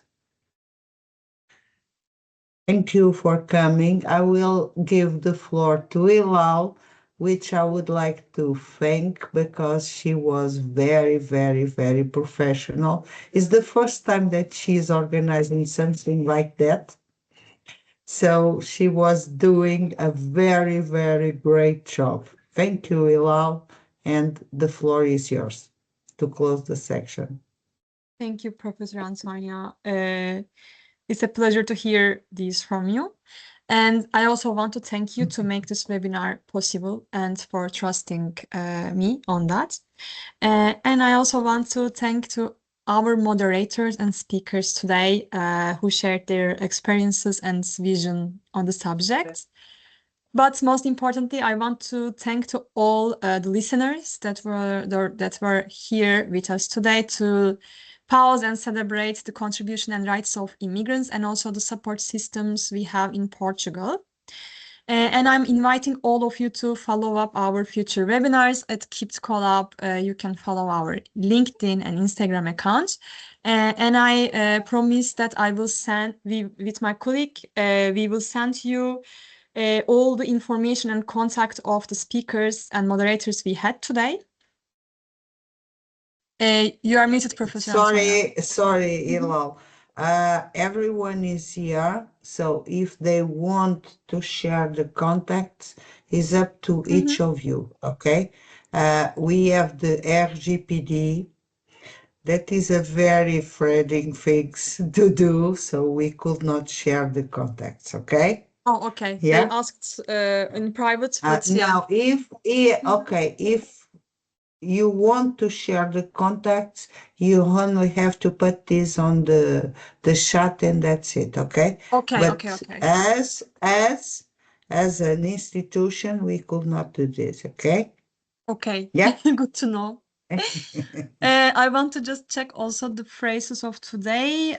Francesco Berrettini says immigration enriches the world and not decrease.